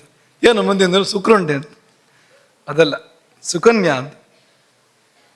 ಹಾಗಾಗಿ ಅವರು ಕೂಡ ಹಾಗೆ ಕೇವಲ ಗಾಳಿಯನ್ನು ಆಶ್ರಯಿಸಿ ತಪಸ್ಸು ಮಾಡಿದರು. ಅವರಿಗೆ ಆ ಕಡೆಗೆ ಜ್ಞಾನ ಸಿದ್ಧಿನೂ ಆಯಿತು, ಮೋಕ್ಷ ಸಿದ್ಧಿನೂ ಆಯಿತು, ಈ ಕಡೆಗೆ ಕುಟುಂಬ ಸಿದ್ಧಿಯೂ ಆಯಿತು. ಸುಕನ್ಯಾ ಆಕೆಗೆ ಒಲಿದು ಬಂದ್ಲು, ಅವರಿಗೆ ಒಲಿದು ಬಂದ್ಲು. ಕಡ್ಡಿ ಚುಚ್ಚಕ್ಕೆ ಹೋಗಿ ಇವಳೆ ಅವ್ರ ಜೊತೆಲಿರೋ ಹಾಗಾಯ್ತು, ಆಮೇಲೆ ಚವನರ ಜೊತೆಲಿರೋ ಹಾಗಾಯ್ತು ಅಂತ. ಕರ್ದಮ ಪ್ರಜಾಪತಿಯ ಬಗ್ಗೆ ಬರುತ್ತೆ, ಕೇವಲ ವಾತಾಶಾಂದ್ರಾಗಿ ತಪಸ್ಸು ಮಾಡ್ತಾ ಇದ್ರು ಅಂತ. ವಾಲ್ಮೀಕಿಗಳು ಅತ್ಯಂತ ಪ್ರಸಿದ್ಧ. ಹುತ್ತಗಟ್ಟಿದೆ, ಆಹಾರ ತಗೊಳ್ಳೋದಿಲ್ಲಿಂದ ತಗೊಳ್ಳೋಕೆ ಸಾಧ್ಯ ಇಲ್ಲ. ಇದು ಕೂಡ ಹಾಗೆ ಅಂತ. ಇದೆಲ್ಲ ಆದರೆ ಹುತ್ತ ಆಗಿದ್ರಿಂದ ಅಲ್ಲಿ ಗಾಳಿಗೆ ಅವಕಾಶ ಇದೆ ಅಲ್ವಾ? ಹುತ್ತದಲ್ಲಿ ಗಾಳಿಗೆ ಅವಕಾಶ ಇರುತ್ತೆ ಇಲ್ವೋ? ಎಲ್ಲ ಅಲ್ಲಿ ಸಣ್ಣ ಸಣ್ಣ ಸಣ್ಣ ಸಣ್ಣ ಬಿಲುಗಳಿರ್ತಾವಲ್ಲ ಹುತ್ತದಲ್ಲಿ, ಹಾಗಾಗಿ ಗಾಳಿಗೆ ಅವಕಾಶ ಇದೆ ಅಲ್ಲಿ. ಆದರೆ ಬೇರೆ ಏನೂ ಸಾಧ್ಯ ಇಲ್ಲ, ಅದನ್ನು ಬಿಟ್ಟು ಬೇರೆ ಇನ್ನೇನೂ ಇಲ್ಲ. ಅಚಲವಾಗಿ ತಪಸ್ಸು ಮಾಡ್ತಾರೆ ನೋಡಿ. ಇಲ್ಲೆಲ್ಲ ಕೇವಲ ಗಾಳಿಯನ್ನು ಸೇವಿಸಿದಾಗ ಅವ್ರಿಗೆ ಹಾಳಾಗಿಲ್ಲ, ಒಳ್ಳೆಯದಾಗಿದೆ ಅಂತ. ಹಾಗಾಗಿ ಹೀಗೆ ಇರಬಹುದು ಅನ್ನೋದನ್ನು ಇವರೆಲ್ಲ ತೋರಿಸಿದ್ದಾರೆ. ಆದರೆ ಇರುವಂತೆ ಇರಬೇಕು. ಈಗ ಸುಮ್ಮನೆ ಗಾಳಿ ಸೇವಿಸ್ಕೊಂಡಿರ್ತಾನೆ ಅಂತಂದ್ರೆ ಹಾಗಲ್ಲ. ನೀವು ಆ ತಪಸ್ಸಿನ ನಿಯಮಗಳಿಗೆ ಒಳಪಟ್ಟಿದ್ದಾಗ, ಅಂತ ದೃಢ ಮನಸ್ಕರಾಗಿ ಮಾಡಿದಾಗ ಈ ಫಲಗಳು ಹೊರತು, ನೀವು ಸುಮ್ಮನೆ ಗಾಳಿ ಸೇವಿಸ್ತೇನೆ ಅಂದರೆ ಈ ಫಲ ಬರದೇ ಇರ್ಬೋದು ಆಗ ಅಂತ. ಹಾಗಾಗಿ ಅವ್ರು ಹೇಗೆ ಮಾಡಿದ್ರೋ ಹಾಗೆ ಮಾಡಿದರೆ ಫಲ ಇದೆ. ಇದೆಲ್ಲ ಸುಮ್ಮನೆ ನೀವು ಪುರಾಣದ್ದು ಹೇಳ್ತೀರಿ, ನಂಬದೇನು ಅದನ್ನು. ನಿಜ ಹೌದಲ್ಲೋ ಯಾರು ಕಂಡವರು ಅಂದರೆ, ನಿಮಗೆ ಋಷಿ ಮುನಿಗಳ ಉದಾಹರಣೆ ಬೇಡ, ದೇವತೆಗಳ ಉದಾಹರಣೆ ಬೇಡ ಅಂದರೆ ಪ್ರಾಣಿಗಳ ಉದಾಹರಣೆ ಕೊಡ್ಬೋದು. ಕೆಲವು ಪ್ರಾಣಿಗಳು ಬರೀ ಗಾಳಿ ಸೇವಿಸಿ ಏನು ಇಲ್ಲದೆ, ಆಹಾರ ನೀರು ಇಲ್ಲದೆ ಬದುಕಿರ್ತವೆ. ಈ ಟಾರ್ಡಿಗ್ರೇಡ್ ಅಂತ, ನೀರಿನ ಕರಡಿ ಅಂತ ಕರೀತಾರೆ, ಸೂಕ್ಷ್ಮಜೀವಿ. ಇದು 30 ವರ್ಷ ಇರುತ್ತಂತೆ. ಇದು ಆಹಾರ ನೀರು ಇಲ್ಲದೆ ಸುಮಾರು 30 ವರ್ಷ ಇರುತ್ತೆ ಅಂತ. ಈ ಭೂಮಿಯಲ್ಲಿ ನಡೀತಾ ಇರ್ತಕ್ಕಂಥದ್ದು ಇದು ಅಂತ. ಇಲ್ಲಿಯದ ಕಥೆ ಇದು ಅಂತ. ಈಗಿನ ಕಾಲದ್ದು, ಹಳೆ ಕಾಲದ್ದು, ಯಾವುದೋ ಕಾಲದ ವಿಷಯ ಅಲ್ಲ ಇದು ಅಂತ. ಹಾಗೆ ಈ ಒಲ್ಮ್ ಅನ್ನುವ ಒಂದು ಪ್ರಾಣಿ ಕತ್ತಲ ನೀರಿನ ಗುಹೆಗಳಲ್ಲಿ ವಾಸ ಮಾಡುತ್ತಂತೆ, 10 ವರ್ಷ ಇರುತ್ತಂತೆ. ಇನ್ನು ಮೀನು, ಕೆಲವು ಮೀನುಗಳು ನೀರು ಬತ್ತಿ ಹೋದರೆ ಒಳಗಡೆ ಗೂಡು ಕಟ್ಕೊಂಡಿರ್ತವೆ, ಮಣ್ಣಿನ ಒಳಗಡೆಗೆ ಗೂಡು ಕಟ್ಕೊಂಡಿರ್ತೇವೆ. ಶ್ವಾಸಕೋಶದ ಮೀನು ಅಂತ ಹೇಳ್ತಾರೆ ಆ ಮೀನನ್ನು. 3 ರಿಂದ 4 ವರ್ಷ ಅದು ಕಾಯುತ್ತಂತಿದ್ದು, ಒಳಗೆ ಜೀವಂತವಾಗಿದ್ದುಕೊಂಡು ಮಣ್ಣಿನಡಿಯಲ್ಲಿ ಗೂಡು ಕಟ್ಕೊಂಡು ಮಳೆ ಬರೋವರೆಗೆ, ಮತ್ತೆ ಮಳೆ ಬಂದು ನೀರು ತುಂಬೋವರೆಗೆ ಅದು ಜೀವಂತವಾಗಿರುತ್ತೆ ಅದು ಅಂತ. ಇನ್ನೊಂದು ಜಾತಿ ಆಮೆ, ಗ್ಯಾಲಪ್ ಗೋಸ್ ಅಂತ ಹೇಳ್ತಾರೆ, ಒಂದು ಆಮೆ 1 ವರ್ಷ ಇರುತ್ತೆ ಅಂಥದ್ದು ಆಹಾರ ನೀರು ಇಲ್ಲದೆ. ಹಾವು ಮತ್ತು ಮೊಸಳೆಗಳು ಕೂಡ ಹಾಗೆ. ಈ ಹೆಬ್ಬಾವು ಮೊಸಳೆಗಳು ದೊಡ್ಡ ಬೇಟೆ ಸಿಕ್ತು ಅಂದರೆ 1 ವರ್ಷ ಉಪವಾಸ ಇರ್ಬೋದು, ಏನು ತಿಂದು ಇರ್ಬೋದು, ತೊಂದರೆ ಇಲ್ಲ ಅಂತ. 1 ರಿಂದ 2 ವರ್ಷ ಅಂತ. ಚೇಳು 1 ವರ್ಷದವರೆಗೆ ಇರುತ್ತೆ ಅಂತೆ. ಒಂಟೆ ತಿಂಗಳಾನುಗಟ್ಟಲೆ ಇರುತ್ತೆ ಆಹಾರ ನೀರು ಇಲ್ಲದೆ. ಹಾಗೆ ಕಪ್ಪು ಕರಡಿ ಮತ್ತು ಕಂದು ಕರಡಿ ಅಂತ 2 ಜಾತಿ ಕರಡಿಗಳು ಇವು ಕೂಡ ಚಳಿಗಾಲ ಬಂತು ಅಂದರೆ ನಿದ್ರೆ ಇಡೀ ಚಳಿಗಾಲ ನಿದ್ದೆ ಮಾಡುತ್ತೆ, ತಂಪಿರುತ್ತಲ್ವ. ಹಾಗಾಗಿ ಬೇಸಿಗೆಯಲ್ಲಿ ಸರಿ ತಗೊಳ್ಳೋದು ಅದು ಎಷ್ಟು ಅಂತ ಲೆಕ್ಕ ಇಲ್ಲ, ಆ ಥರ ತಗೊಂಡು ದಪ್ಪ ಆಗೋದು. ಚಳಿಗಾಲ ಬಂದರೆ 5ರಿಂದ 7 ತಿಂಗಳು ಅವು ತಮ್ಮ ದೇಹದ ಉಷ್ಣತೆ ಮತ್ತು ಹೃದಯದ ಬಡಿತ ಕೂಡ ಕಡಿಮೆ ಮಾಡಿಕೊಂಡು ಆರಾಮ್ ನಿದ್ರೆ ಮಾಡ್ತಾ ಇರ್ತೇವೆ ಅಂತ. ಕರಡಿಗಳು ಹಾಗೆ, ಈ ಹಿಮಕರಡಿಗಳ ಪೈಕಿಯಲ್ಲಿ ಕೂಡ ಗರ್ಭಿಣಿ ಹಿಮಕರಡಿಗಳು 4ರಿಂದ 8 ತಿಂಗಳ ಕಾಲ ಗರ್ಭಾವಸ್ಥೆಯಲ್ಲಿದ್ದಾಗ, ಗರ್ಭ ಇದ್ದಾಗ, ಹೊಟ್ಟೆಯಲ್ಲಿ ಮರಿ ಇದ್ದಾಗ ಅವಕ್ಕೇನು ಆ ಸಮಯದಲ್ಲಿ ಬೇಟೆಯಾಡೋಕ್ಕೆಲ್ಲ ಆಗೋದಿಲ್ಲ, ಸಂಚಾರ ಮಾಡೋಕ್ಕಾಗೋದಿಲ್ಲ. ಅವು ಗುಹೆಗಳೆಲ್ಲ ಕಾಲ ಕಡಿತವೆ, ಜೀವಂತ ಇರ್ತವೆ ಅವು ಅಂತ, ಆಹಾರ ಇಲ್ಲದೆ ಜೀವಂತ ಇರ್ತೇವೆ ಅಂತ. ಹೀಗೆ ಸಾಧ್ಯ ಅನ್ನೋದಕ್ಕೆ ನಾವು ಈ ಮಾತುಗಳನ್ನು ನೆನಪಿಸ್ಕೊಂಡ್ವು. ಇನ್ನು ಉಸಿರಾಟದ ಬಗ್ಗೆ ಒಂದು 2 ಸಂಗತಿಗಳು. ಅದೇ ನಿನ್ನೆ ಹೇಳಿದ್ದನ್ನು ಪುನಃ ಮುಂದುವರಿಸಿ, ಈ ಪ್ರಾಣಾಯಾಮ ಮೂಲಬಂಧವಿಲ್ಲದೆ ಪ್ರಾಣಾಯಾಮಕ್ಕೆ ದೊಡ್ಡ ಅರ್ಥ ಇಲ್ಲ. ಕೇವಲ ಉಸಿರಾಟದ ಅಭ್ಯಾಸ ಅಂತ ಆಗುತ್ತೆ ಹೊರತು ಪ್ರಾಣಾಯಾಮ ಅಂತ ಆಗೋದಿಲ್ಲ. ಮೂಲಬಂಧವನ್ನು ಪುರುಷರು ಮಾತ್ರ ಮಾಡಬೇಕು, ಮಹಿಳೆಯರು ಮಾಡಬಾರ್ದು. ಮಾಡಿದಾಗ ಸ್ತ್ರೀತ್ವಕ್ಕೆ ಧಕ್ಕೆ ಬರುತ್ತೆ. ಅನುಭವಿಸಿದ್ದ ಅಂದರೆ ಈ ನಮ್ಮ ಸ್ವತಃ ಅನುಭವಿಸಿದ್ದ ಅಂತಲ್ಲ, ಕೇಳಿ ನೋಡಿ ಗೊತ್ತಿರೋಂಥ ವಿಷಯಗಳು ಇವು. ನಮ್ಮ ಆಚಾರ್ಯರು ಅದನ್ನು ಯಾವಾಗಲೂ ಉಲ್ಲೇಖ ಮಾಡ್ತಾ ಇರ್ತಾರೆ ಇಂಥದ್ದನ್ನು. ಹಾಗಾಗಿ ಈ ದೇಹದ ಮೂಲಕ ಮಾಡುವಂಥ ಅಭ್ಯಾಸಗಳಿದೆಯಲ್ಲ, ಇದು ಹೆಚ್ಚು ಪುರುಷರಿಗಿರುವಂಥದ್ದು, ಪುರುಷರಿಗೆ ಹೊಂದುವಂಥದ್ದು. ಸ್ತ್ರೀಯರು ಹೃದಯದ ಮೂಲಕ ಹೋಗ್ತಾರೆ, ಅಂತಃಕರಣದ ಮೂಲಕ ಹೋಗ್ತಾರೆ, ಭಾವದಿಂದ ಅವರು ಭಗವಂತನನ್ನ ಗೆಲ್ತಾರೆ. ಸ್ತ್ರೀಯರಿಗೆ ಸಹಜವಾಗಿ ಹಚ್ಕೊಳ್ಳೋ ಸ್ವಭಾವ ಇರುತ್ತೆ ಅಲ್ವಾ. ಒಂದು ಮಗುವನ್ನ ಎಷ್ಟು ಪ್ರೀತಿಯಿಂದ ಸಾಕ್ತಾರೆ ತಾಯಂದಿರು. ಒಂದು ಎಳೆ ಶಿಶು ಅಂದರೆ ರಾತ್ರಿ ನಿದ್ದೆ ಇಲ್ಲ ಅಂತಲೇ ಇರುತ್ತೆ ಅದಕ್ಕೆ, ತಾಯಂದಿರಿಗೆ. ಅದೇನು ಮಾಡುತ್ತೆ, ಹಗಲಿಡೀ ನಿದ್ದೆ ಮಾಡುತ್ತೆ, ಅದು ರಾತ್ರಿ ಇಡೀ ಯಕ್ಷಗಾನ. ಈ ಎಳೆ ಶಿಶುಗಳು, ಈ ಪಾಪ ಈ ತಾಯಿ ರಾತ್ರಿ ಇಡೀ ಎಚ್ಚರ ಇರಬೇಕು ಅಂತ ಪರಿಸ್ಥಿತಿ. ಅದು ಹೇಳ್ತಾ ಮರುಗ್ತಾ ಇರಬೇಕು. ಈ ಗಂಡ ನಿದ್ದೆ ಹೊಡಿತಾ ಇರ್ತಾನೆ ಆರಾಮಾಗಿ, ಅವ್ನು ಈ ಕಡೆ ತಿರುಗಿಯೋ ನೋಡೋದಿಲ್ಲ. ಅವ್ನು ಬೆಳಗಾದ್ಮೇಲೆ ಕೇಳ್ತಾನೆ ಕಥೆನ, ಅಷ್ಟೇ ಹೊರತು ರಾತ್ರಿ ಅವನು ಗಮನ ಕೊಡೋದಿಲ್ಲ. ಆದರೆ ಈ ತಾಯಿಯಂದಿರು ರಾತ್ರಿ ಇಡೀ ಕಷ್ಟಪಡ್ತಾ ಇರ್ತಾರೆ ನೋಡಿ. ನಾವು ಯಾವಾಗಲೂ ಈ ಗೋವುಗಳ ಉದಾಹರಣೆ ಕೊಡ್ತಾ ಇರ್ತೇವೆ. ಎಳೆ ಕರುಗಳನ್ನ ಎಷ್ಟು ಪ್ರೀತಿಯಿಂದ ಜತನ ಮಾಡ್ತವೆ ಗೋವುಗಳು ಅಂದರೆ, ಸಿಂಹ ಬಂದರೂ ಕೂಡ ಹೆದರೋದಿಲ್ಲ ಆ ಸಮಯದಲ್ಲಿ. ಎದುರಿಸಿ ನಿಲ್ತವೆ ಹೊರತು ಬಿಟ್ಕೊಡೋದಿಲ್ಲ.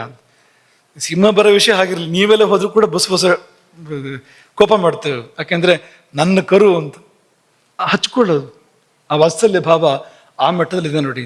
ಆದರೆ ಆ ಹೋರಿ ಯಾವುದಿದೆಯೋ ಈ ಕರುವಿನ ತಂದೆ, ಅವನಿಗೆ ವಿಷಯವೇ ಗೊತ್ತಿಲ್ಲ. ಅದು ಹುಟ್ಟಿದೆಯೋ ಹುಟ್ಟಿಲ್ವೋ, ಗರ್ಭಪಾತ ಆಯಿತೋ ಅಥವಾ ಕರು ಹುಟ್ಟಿತೋ, ಅದು ಗಂಡೋ ಹೆಣ್ಣೋ, ಏನಾಗಿದೆ ಏನಾದ್ರು ಗೊತ್ತಾ ಅಂತ.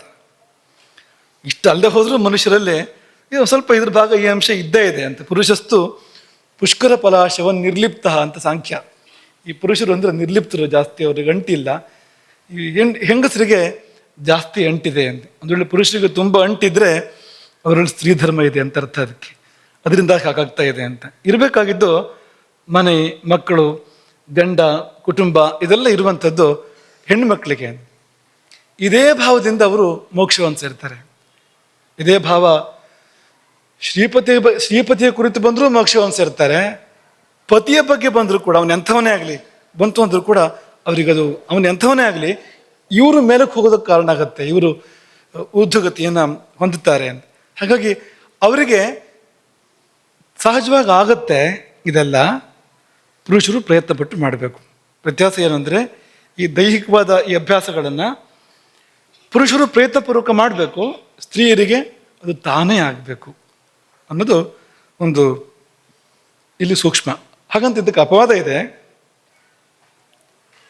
ಸ್ತ್ರೀಯರಿಗೆ ರಾಗ, ಪುರುಷರಿಗೆ ವಿರಾಗ ಅಂತ ಇದ್ರೂ ಕೂಡ ಇದಕ್ಕೊಂದು ಅಪವಾದ ಇದೆ. ಈ ನಿನ್ನೆ ಹೇಳಿದ್ವಲ್ಲ, ರೇಚಕ ದೀರ್ಘ ಆಗಬೇಕು ಪೂರ್ವಕಕ್ಕಿಂತ ಅಂತೆಲ್ಲ ಹೇಳಿದ್ವಲ್ಲ, ಅಥವಾ ಪ್ರಾಣಾಯಾಮ. ಎಲ್ಲಿ ಅಪವಾದ ಅಂದರೆ, ಆರೋಗ್ಯದ ದೃಷ್ಟಿಯಿಂದ ಅದನ್ನು ಮಾಡೋದಕ್ಕೆ ಸಾಧ್ಯ ಇದೆ.